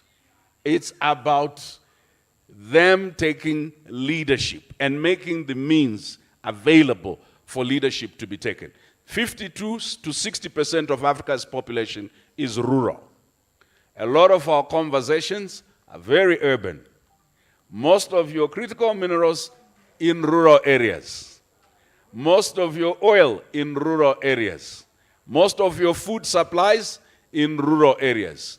We too have become an urban elite having conversation about the periphery, which is our villages. So that essentially means the movement needs to reconnect on a class basis with the rural folk, needs to reconnect beyond the feuds we have between climate movement, food movement, and etc. Those are new tribes that have been defined by donor funding, and I hope that we can have a real sense of reconnection that enables gender and class to happen. The third unimportant question that I want to make is because this is intergenerational. The mistrust that inheres between organized civil society, African states or governments, and etc., needs to have some nuance to it. You cannot totally say we don't need governments. As problematic as they are, right? We've got to have perhaps a different conversation. Your irritation should not become your decision point. Let me explain this, and the men in the room will understand this. And where no word is used, use your imagination. If a mosquito gets onto your how many of you will use a hammer to pound the mosquito? If you want, I need you to understand, it's not always irritation that determines what you do. Lastly, none of us are perfect leaders. None of us are perfect speakers. But allow me to celebrate our sister Chennai and the leadership, the board of Tijene, and our brothers and sisters at ATAF. The struggle is not one in perfection. It's one in effort. We take territory inch by inch. And it is not because everyone believes in us, it's because we believe our cause is just. Asanteni sana. And this is not the Mugabe one, right? The Mugabe one, it meant that I'm not resigning. Thank you. Asanteni sana.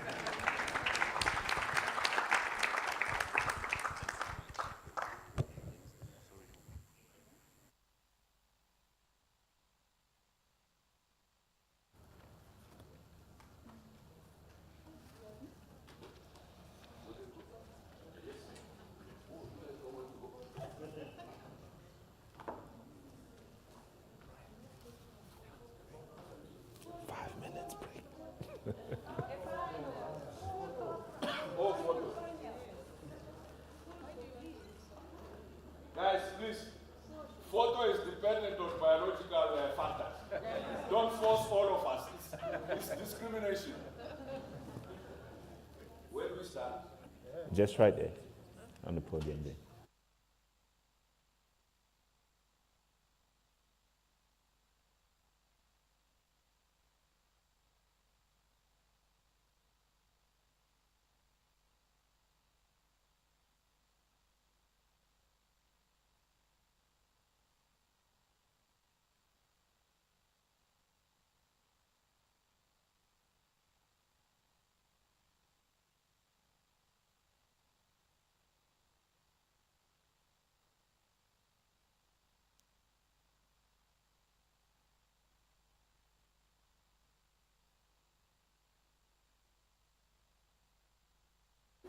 Thank you very much. So Mr. Brian thanked everyone, including yourself and his panels, but can we please give him a big round of applause? I think he did a tremendous job. Thank you. We are going to take a quick break. 5 minutes, maybe 10. Because when we get back, we're going to read the communique and the next steps before moving into the closing session. But as you walk out, there's a QR code that is going to be displayed on the screen. Your opinion is important to us. This is how the PAC keeps getting better and better every year. So please take 1 minute of your time to fill the post-event survey. If you don't have time to do it while you're here in the room, the QR code will also be displayed outside in the screens, on the screen, sorry. So we will be back in maximum 10 minutes exactly. Thank you.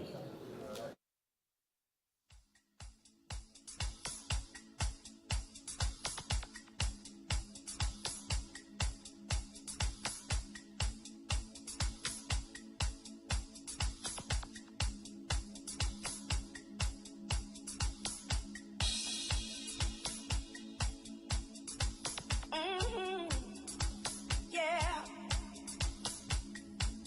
Ooh.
crazy, it must be love. Should I hold on the bed? Will you let me crash? Should I hold on the bed? Will you let me crash? Should I hold on the bed? Will you let me crash? Should I hold on the bed? Will you let me crash? You are a citizen, a resident in my heart. You are a citizen, a resident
matter how things turn out, just let me get this off my chest.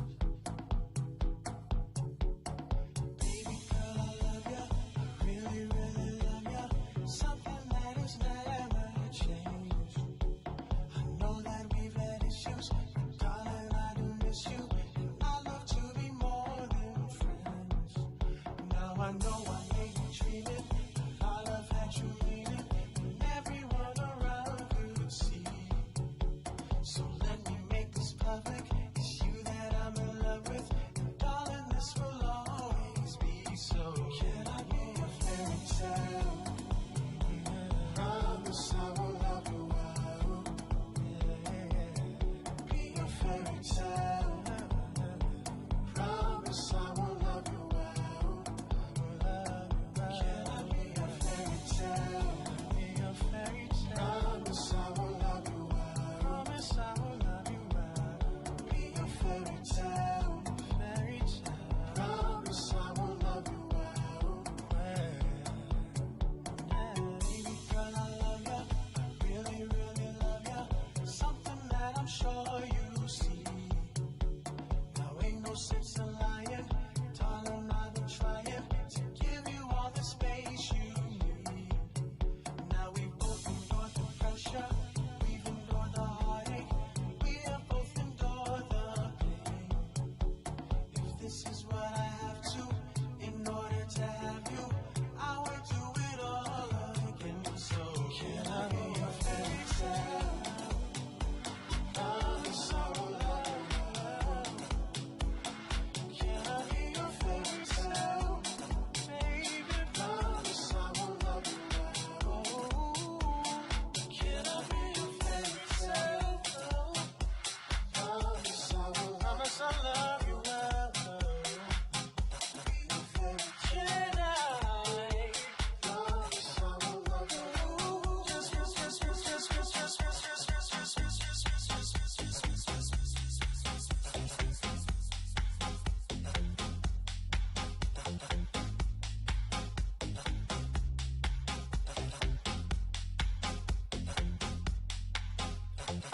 ayindibonile yatshona manda vela ndabuya ndathi ndimlo kwathula kwathidu oh ayindifundile ndabuya mndandangena ngoku ndithi ndimlo bayandijonga Kulile, kulile, kulile, it's kulile, kulile, kulile, it's kulile, kulile, kulile, it's kulile, kulile, kulile. Oh, I just wanna live my life,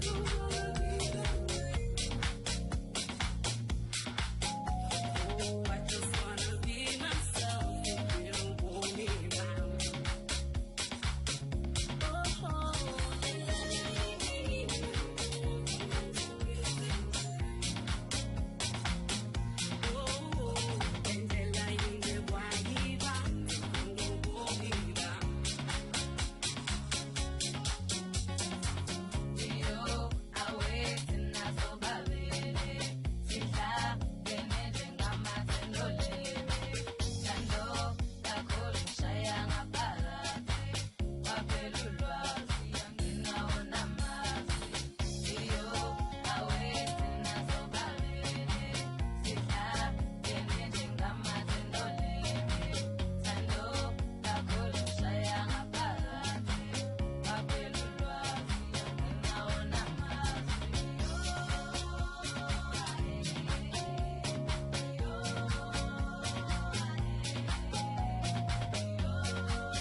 picnics in the park.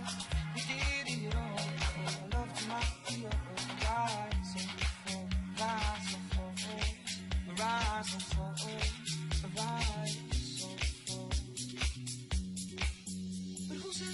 someone to break my heart? Who says you needed to come along and tear it all apart? Cause I don't know, but you do it so well. I know it's crazy, but I love you still. I love you still. I love you still. Oh, I love you still. I love you still. I love you still. I love you still. Oh, I love you still. I love you still.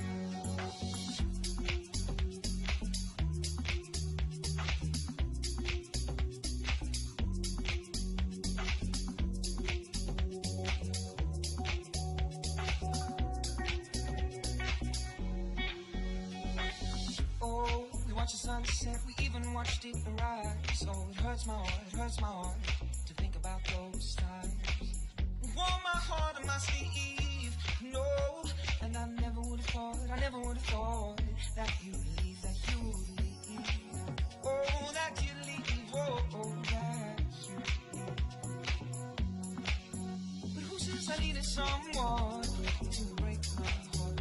Who says you needed to come along and tear it all apart? Cause I don't know, but you do it so well. I know it's crazy, but I love you still.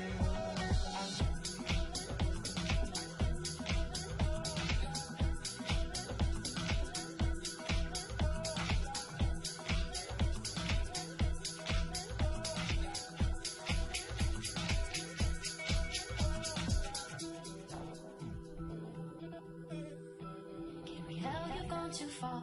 Gabrielle, you've gone too far, and you should hang your head in shame. For these wounds I cannot stay. You've gone too far. You broke my heart. You've gone too far.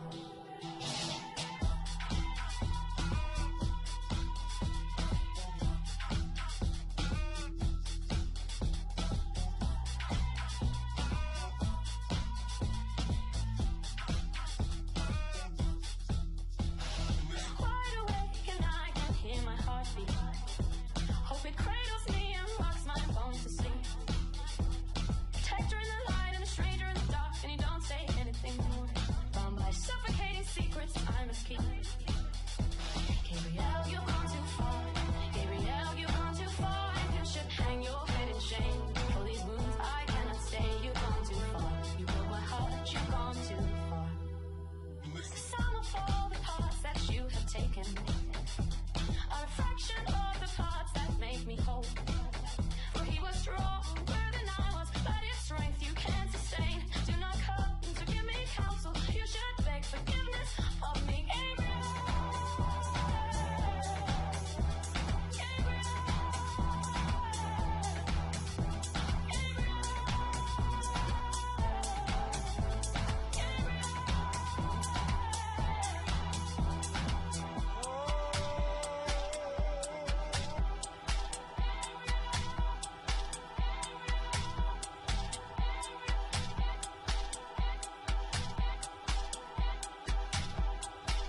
summer rain, it makes me feel alright.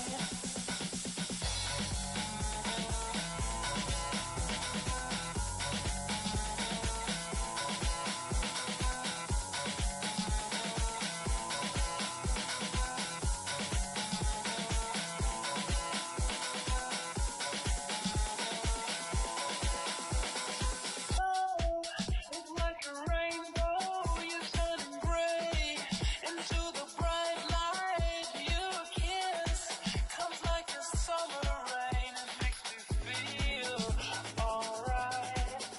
Your love is like a rainbow, you turn gray into the bright light. Your kiss comes like a summer rain, it makes me feel alright.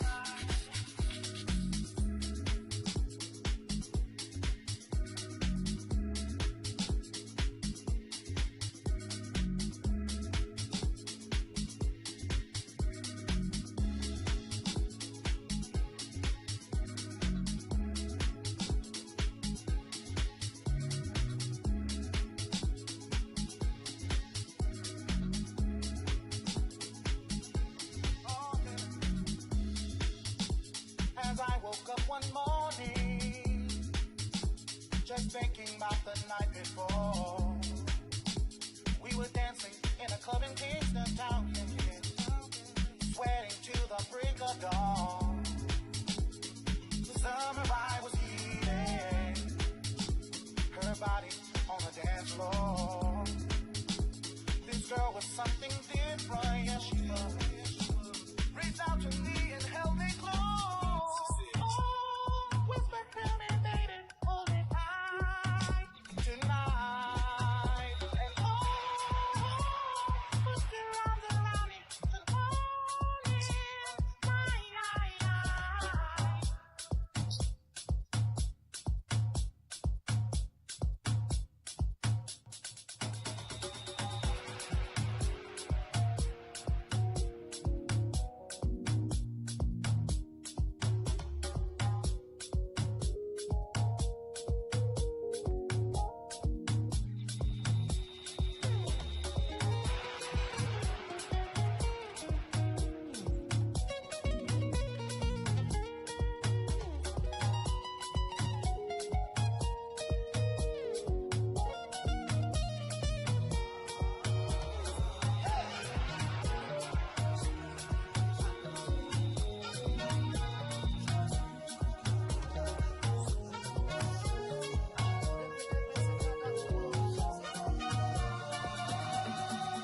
Nunca pensei que viria ser assim.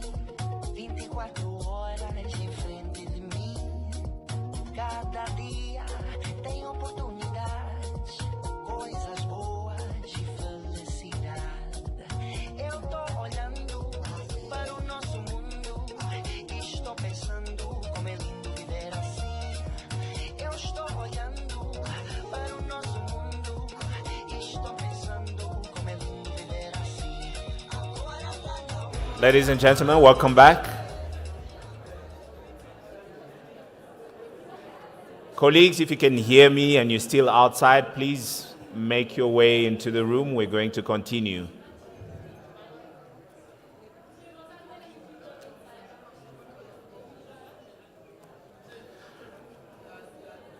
Right, we are nearing the end of the conference, but there's an important thing that we need to do, that is to read the communique and the next steps. So for that, I would like to invite Ms. Gloria Majiga, who is a policy officer at TJNA. Gloria, when you're ready.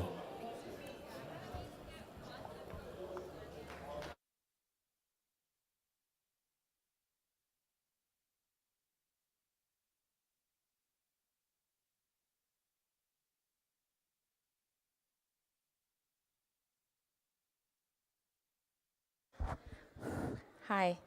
Hi, good morning, everyone. I have the difficult task of trying to summarize and read out everything that has been discussed over the last few days into this very brief statement. So this is the first draft that we have. Just to note that we will be reading through it and we will have a bit of time for inputs, but very briefly. Brian, will you be? Okay.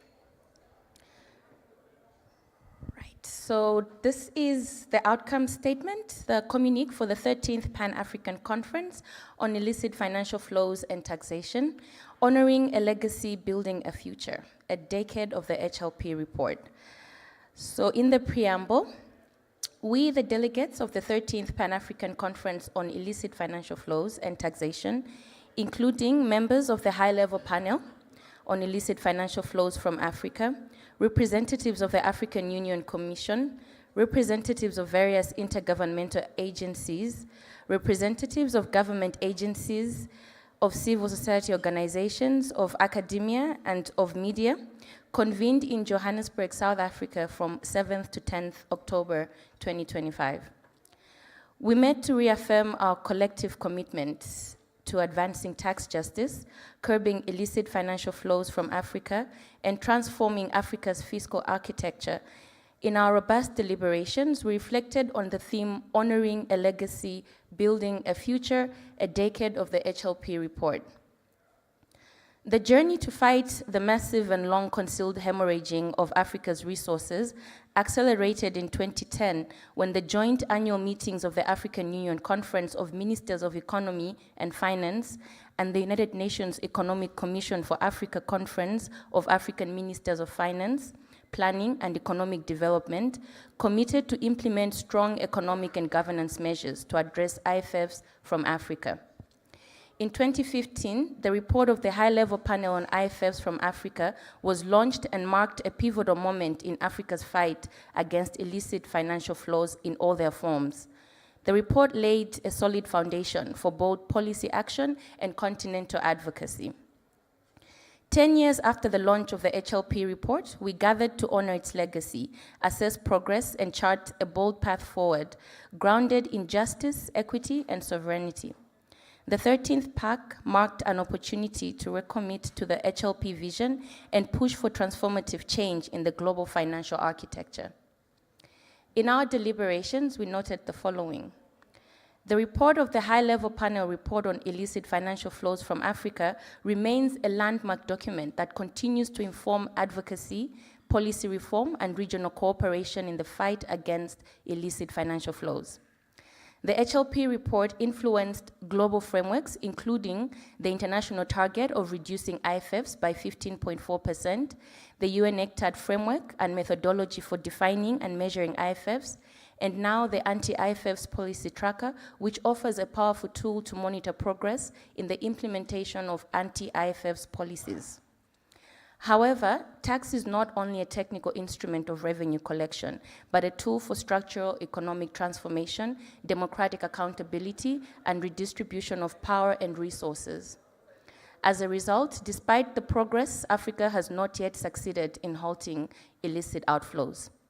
IFFs have nearly doubled over the past decade, from $50 billion to $90 billion annually, and additional losses include $240 billion lost to corruption, $275 billion through profit shifting, and $70 million in other leakages. Rooted in colonial legacies, patriarchal economies, and global financial exclusion, tax regimes and IFFs continue to constitute systemic injustices and undermine Africa's development and sovereignty, contributing to the concentration of wealth among the wealthy elite, low tax to GDP ratios, regressive tax structures, and tax abuse by multinational enterprises, depriving African countries of the resources needed to invest in critical public services such as health, education, and climate financing.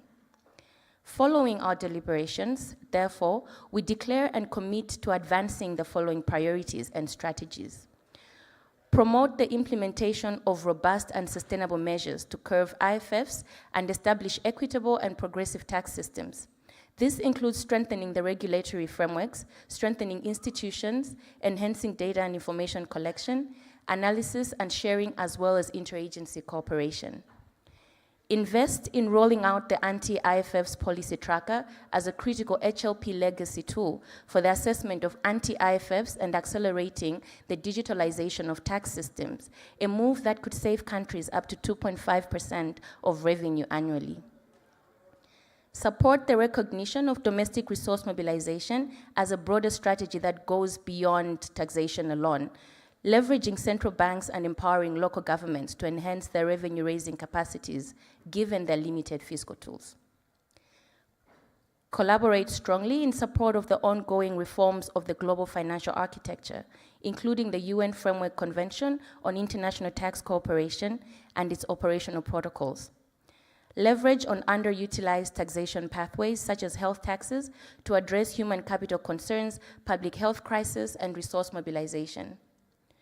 Promote the grounding of climate finance in the polluter pays principle to ensure that African countries,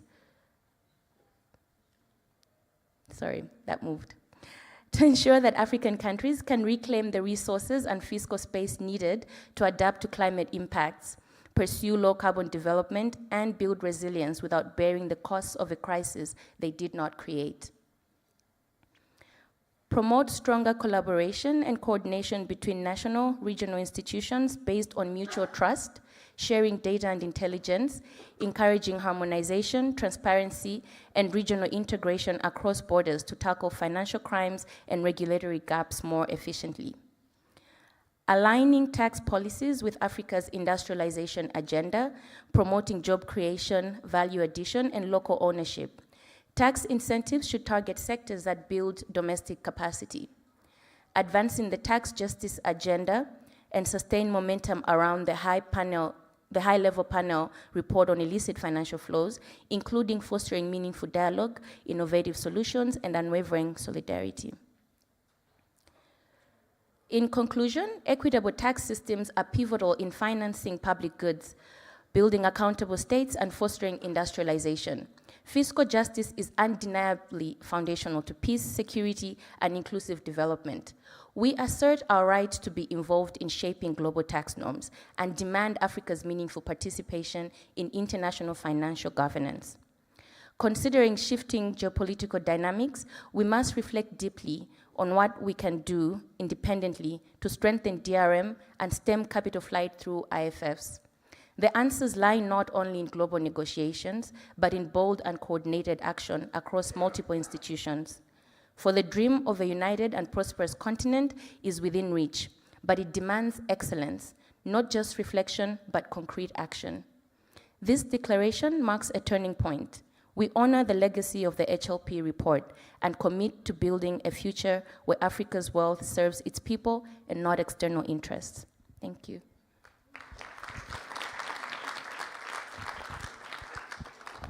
So we have a great team in the back that will be taking notes, but we do have a very short window for comments and inputs. If I could ask that when we do get comments, please make it very concise and specific so that they can easily capture where you want a change made.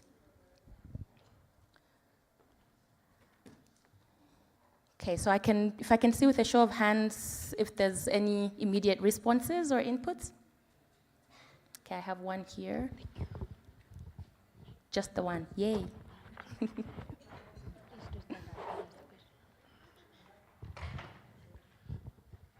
I'm not tall enough to be seen from the back. It's just a quick one. On number 19,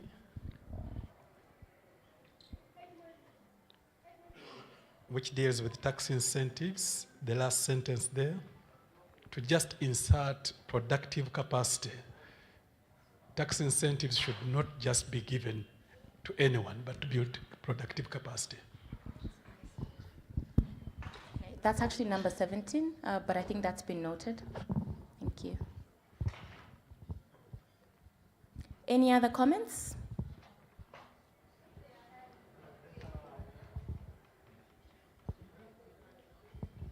Okay, there's one comment in the back.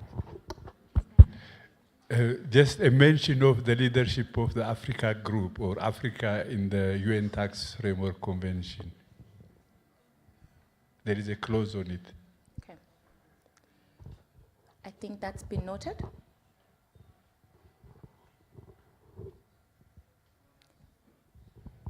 Any other comments?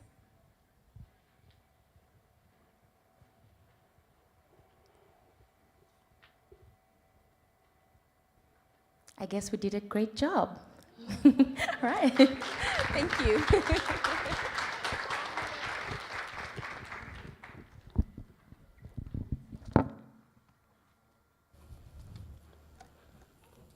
Thank you. Thank you very much, Gloria.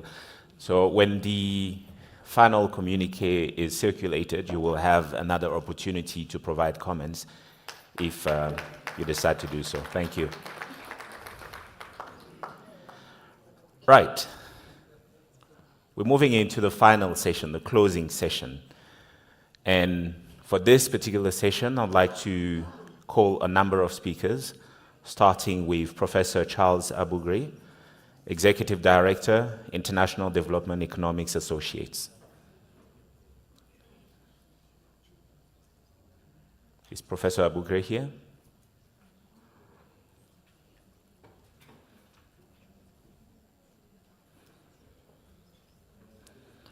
Not yet, so in the interest of time, so we move to the next speaker.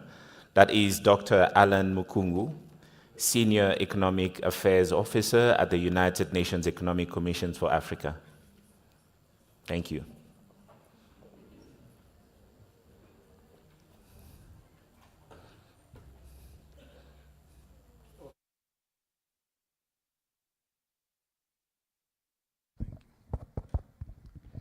Do I have the rest of the day?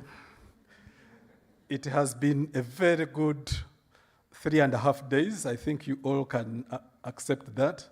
The communique has told us so much. And for some of us who have been around in this space for some time, I think we accept that the participation from the beginning to the end has been excellent. The contributions have been spot on. And it is very easy for some of us to say, we know the area, but the contributions have enlarged our understanding of the issues in the space. So I just want to say thank you very much. From an ECA perspective, as an organization, I want to thank TJNA for many reasons. Not just bringing us here, but for some time, it has held the position of convening us as members of a consortium that the president talked about, was it yesterday? Yesterday, on IFFs, to give us a platform to discuss these issues, see the developments, and we did that very well, and it is good that he appreciated that himself. So going forward, I think for us at ECA, we're going to continue with the work we've been doing, except we're going to do it better, given the feedback that you have provided us.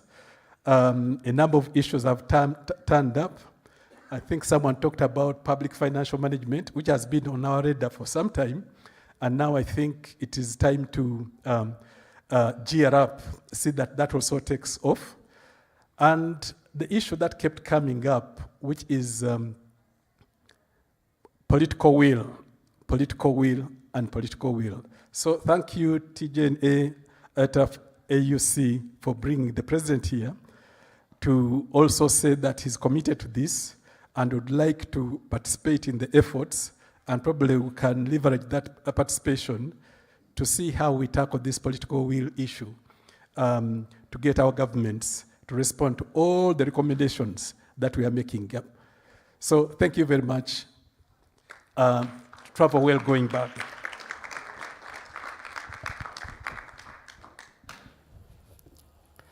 Thank you very much. I'm going to take another look at the room to see if Professor Abugre is back. Right, moving on. Mr. Tulani Shongwe is our next speaker. He's the head of African Multilateral Cooperation at the African Tax Administration Forum. Thank you. Thank you very much, Romeo. Ladies and gentlemen, friends, colleagues, distinguished guests, once more I bring you greetings of our Executive Secretary, Madam Mary Baine. I'd like to start off by thanking Tax Justice Network Africa for convening such a successful, thought-provoking, and wholesome conference. It is without doubt an opportunity for us to take forward some of the key recommendations that came in the last session and over the last few days forward. I'd also like to thank the other co-conveners, the African Union Commission, IDEAS, and many more who have contributed tirelessly to engaging us all and ensuring that we have fruitful discussions. I'd also like to thank the hotel, the facilities, the interpreters, and many more who've worked behind the scenes that we may not have seen or acknowledged. But most importantly, I'd like to thank you all for showing up, for being frank, and for having those difficult conversations with us, not only on the panel, but also in the various side events and other networking opportunities. I'd like to leave you with some thoughts. Let's think about how we move this agenda forward. We've celebrated 10 years of the HLP, and I am pretty sure we can do more in the next 10 years. Let's reconvene next year, and let's celebrate our achievements and gains that we've made. On that note, thank you and travel well.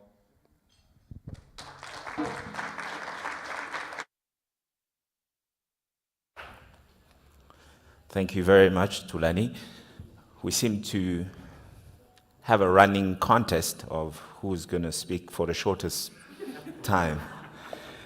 The question is, Dr. Patrick, will you win this? And yes, our next speaker is Dr. Patrick Nzana Olomo, Acting Director, Economic Development, Integration and Trade at the African Union Commission. Thank you.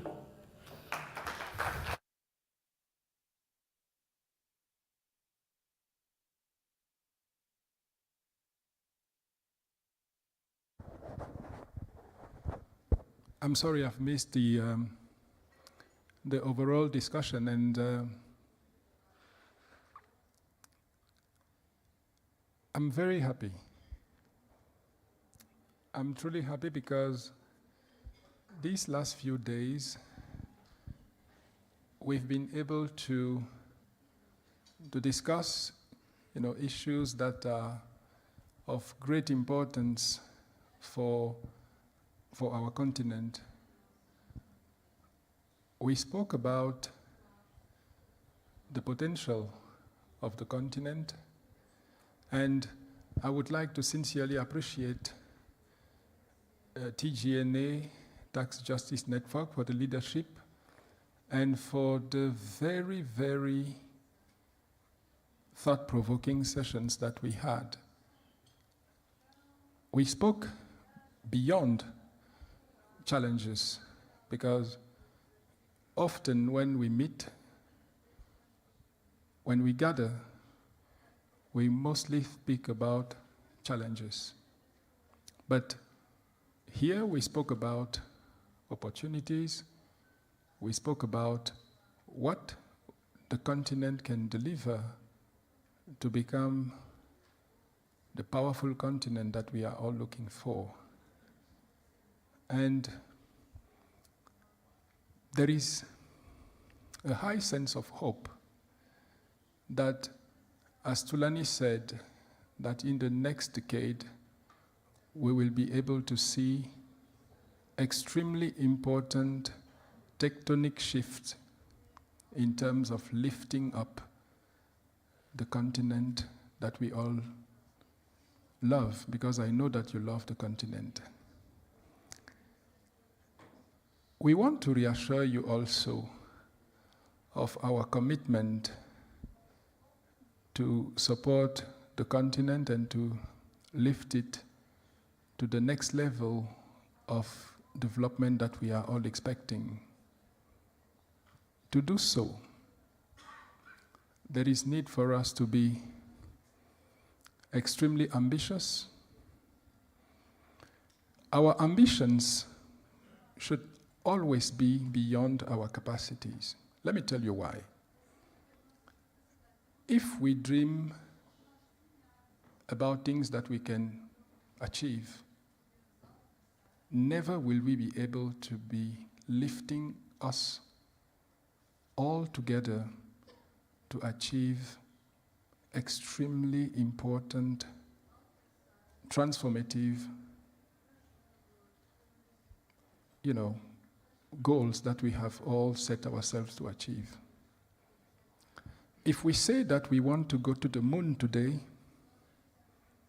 we have to set ourselves to be at the level of the task.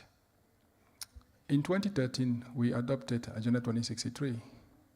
And when we look at Agenda 2063, I remember that some of our friends were saying we were too ambitious and that we should level down our ambitions to match our current potential.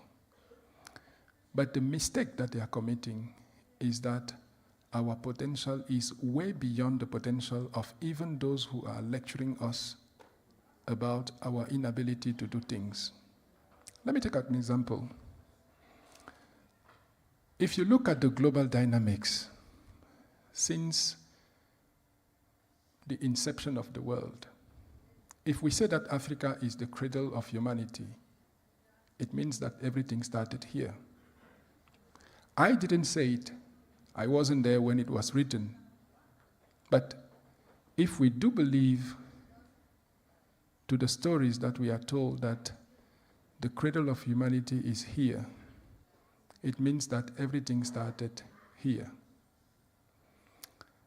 If we do see the dynamics since that time, we will see that Africa has been the sole continent in the world that has been able to lift up the others.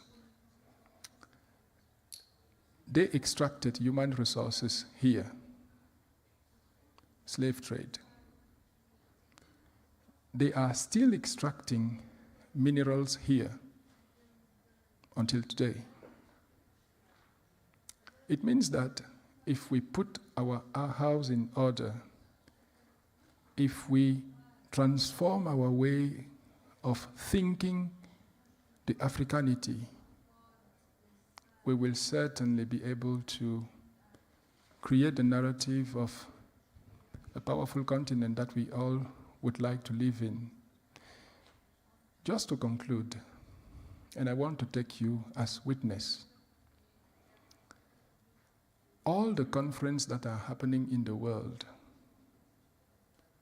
check the subject.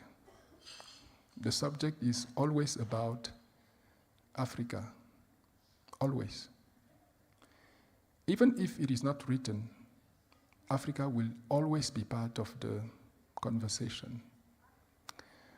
With mixed expectations, people will speak about opportunities, about challenges, but for us, when we sit at the table today, we are refusing to speak about the challenges because we want to speak about the opportunities that are lifting others up without us being able to support our people. That tells you one story. We have the power in our hands. We have the potential. We have the opportunities. The only thing we have to do is to work hard, hard, hard and hard to make sure that we set ourselves at the level of the opportunities that we have. No one ever will come to transform Africa. We have to be aware of that. Development is not an imported process.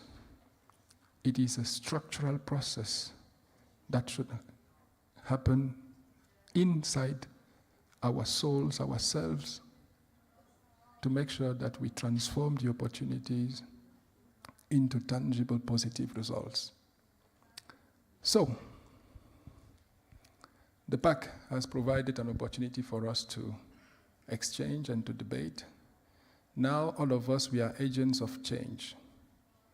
When you go back to your respective countries, take advantage of the recommendations that were formulated here to inform the policies that are going to change your respective countries. The African Union Commission, TGNA, ATAF, UNECA, and all your institutions are ready to embark in this process. For us, we have committed to make Africa a prosperous continent. That is the only option we have. It is said that we are poor today, but that poverty, should we just evaluate what we have, you will see that we are the powerful force of the world. Thank you.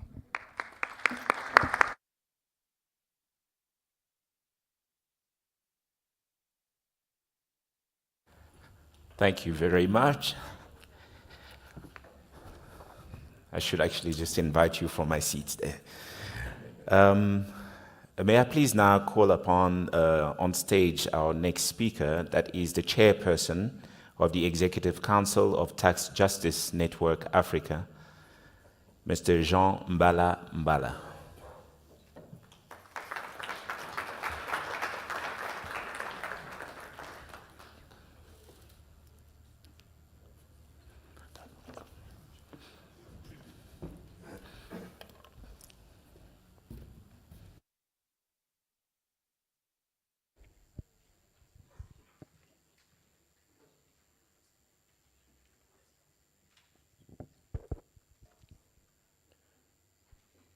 Mesdames et Messieurs,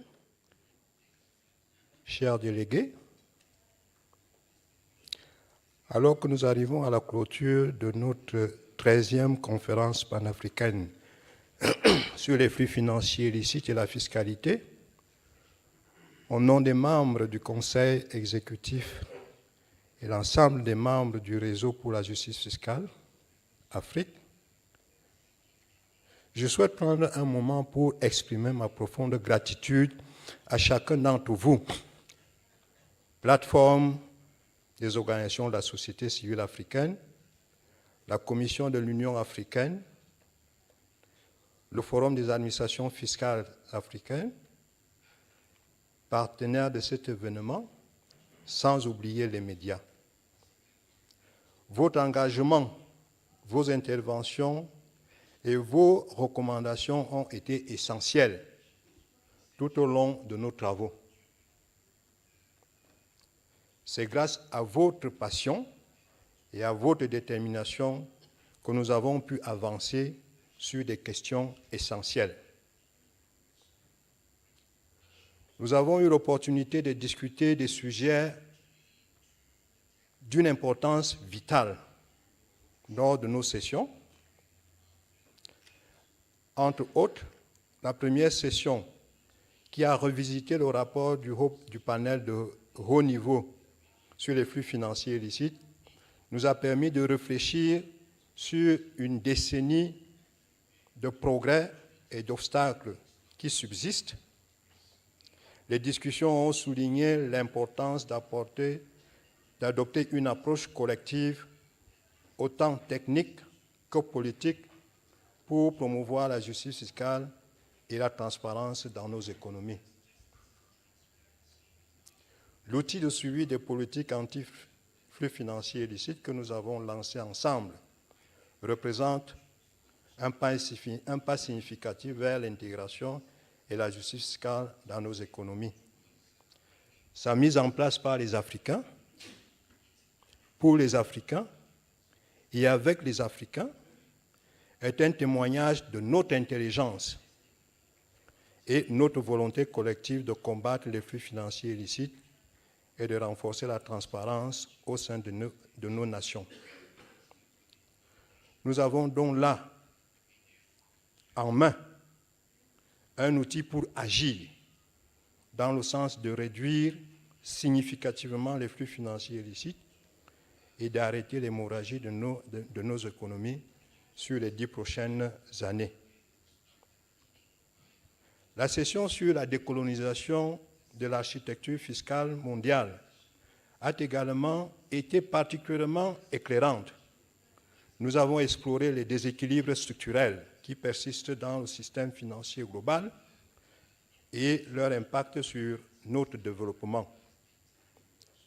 Nos propositions alternatives qui alimentent ce jour le processus en cours sont ancrées dans la justice et l'équité afin que l'Afrique puisse se libérer des chaînes d'une dépendance néocoloniale.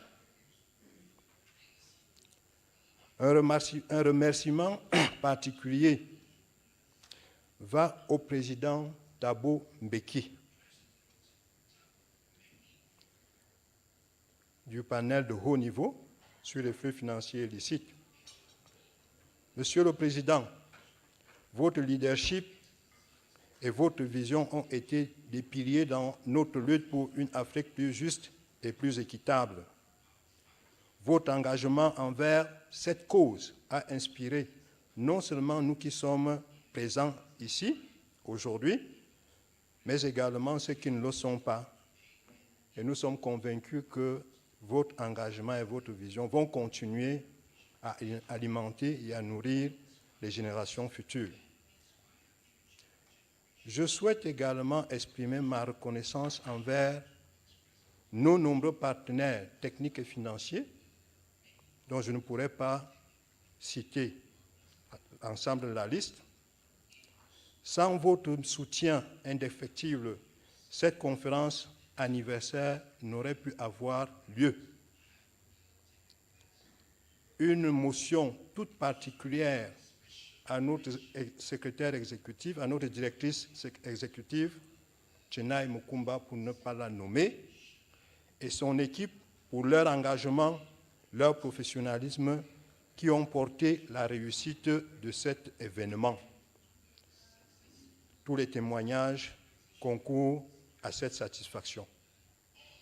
Je n'oublie pas tous les volontaires et l'équipe de l'interprétariat, sans lesquels nous n'aurions pu résoudre ce problème épineux et fameux au niveau de l'Afrique, pour nous entendre chacun entre nous.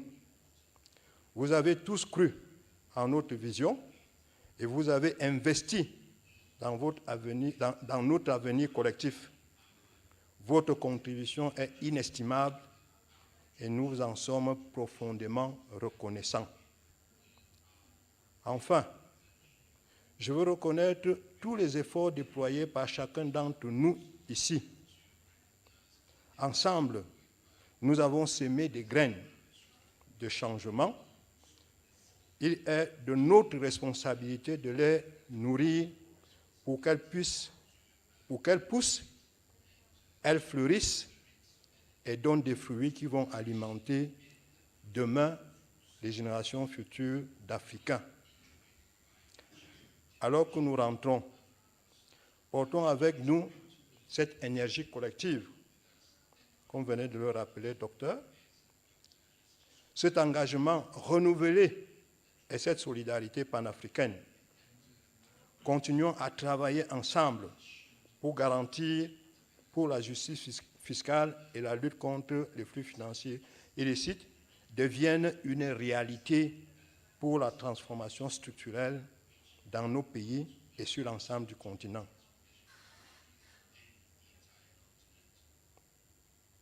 Je vous remercie encore une fois de plus et je vous souhaite un bon retour, chacun de nous, dans son pays et son domicile.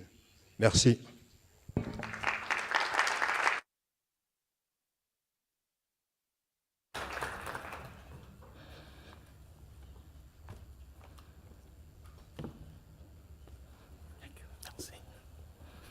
Merci, Monsieur le Président. Et mesdames et messieurs, maintenant pour le mot de fin.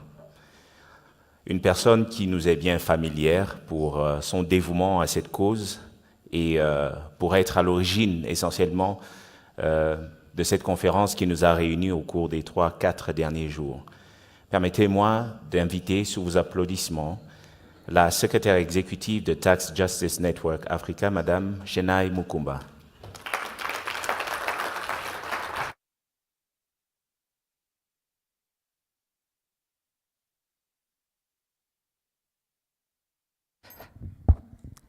Thank you very much, Romeo. So I don't expect to talk for very long. I made all of my thank yous yesterday. And so really this is just an opportunity to, I think, really express a final gratitude for, again, all of the time and resources you spent in being here. Some of you might know that we have another conference that's taking place next year. Not next year. I wish it was next year, next week. And that conference really builds from the conversations that we were having this week. TGNA has a platform that we coordinate that constitutes a whole host of members of parliament from across the continent. And so next year we will be talking with, when we talk about the political will required to move this work, the legislators that are really at the forefront of some of this work. We are honored to have had some of them within the room. So I'm not sure if Honorable Kanyisile, Honorable Drabo, if any of them are in the room at the moment. Just wanted to take a moment to recognize yourselves for being at the leadership of the APNIFT platform and really being the ones that will see how we can take many of these efforts forward.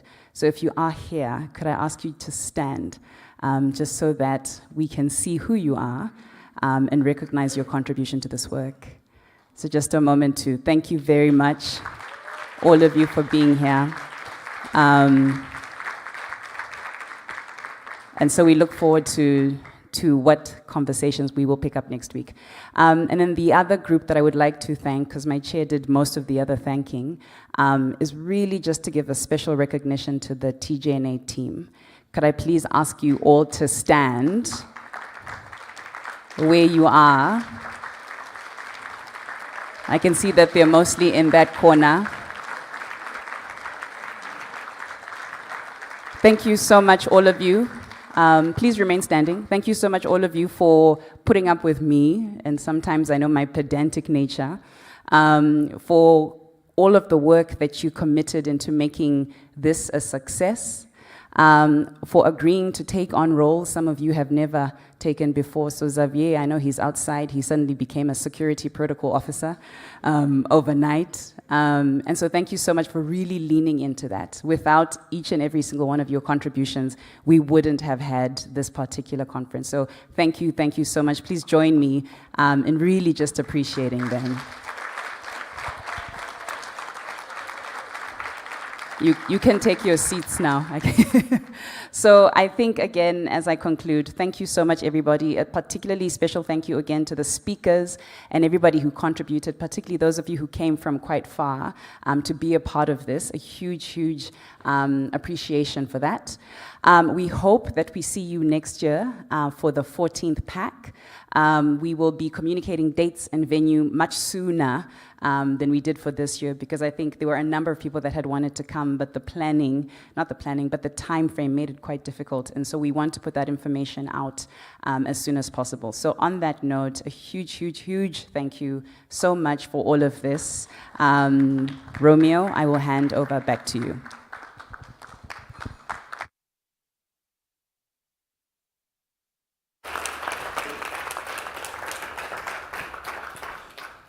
If ever there was a need for a standing ovation, I think this is it. Thank you.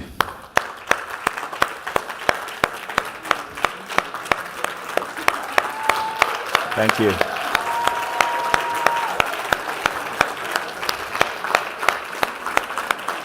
Thank you. I have a couple of announcements and we'll be out of here. First is a call for submission of papers from Professor Chitonge from the University of Cape Town.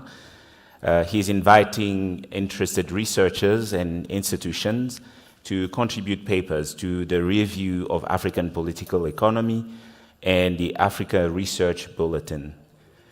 They are busy preparing for a special edition specifically dedicated to the issues of DRM, IFFs, and the PAC after the PAC has concluded.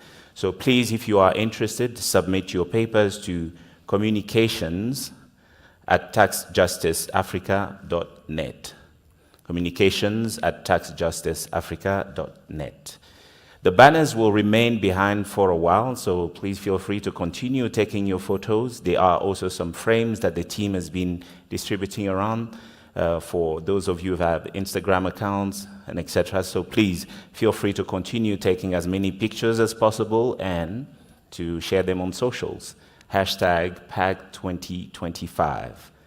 And the post-event survey QR code is also still active. It will be displayed on the screens here and outside. So if you haven't completed it, please take a minute before you leave to complete the survey. From my side, I just want to say thank you for the energy, for the insights, for your presence. It's been truly an honor and a privilege to accompany you in this journey. Thank you.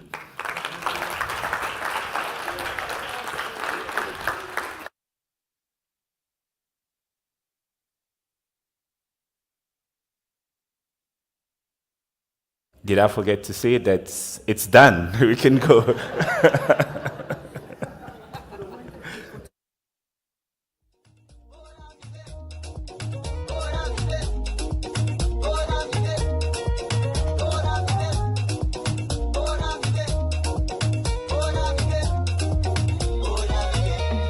Ngatina yangana, pano pachalo, vintu vawama.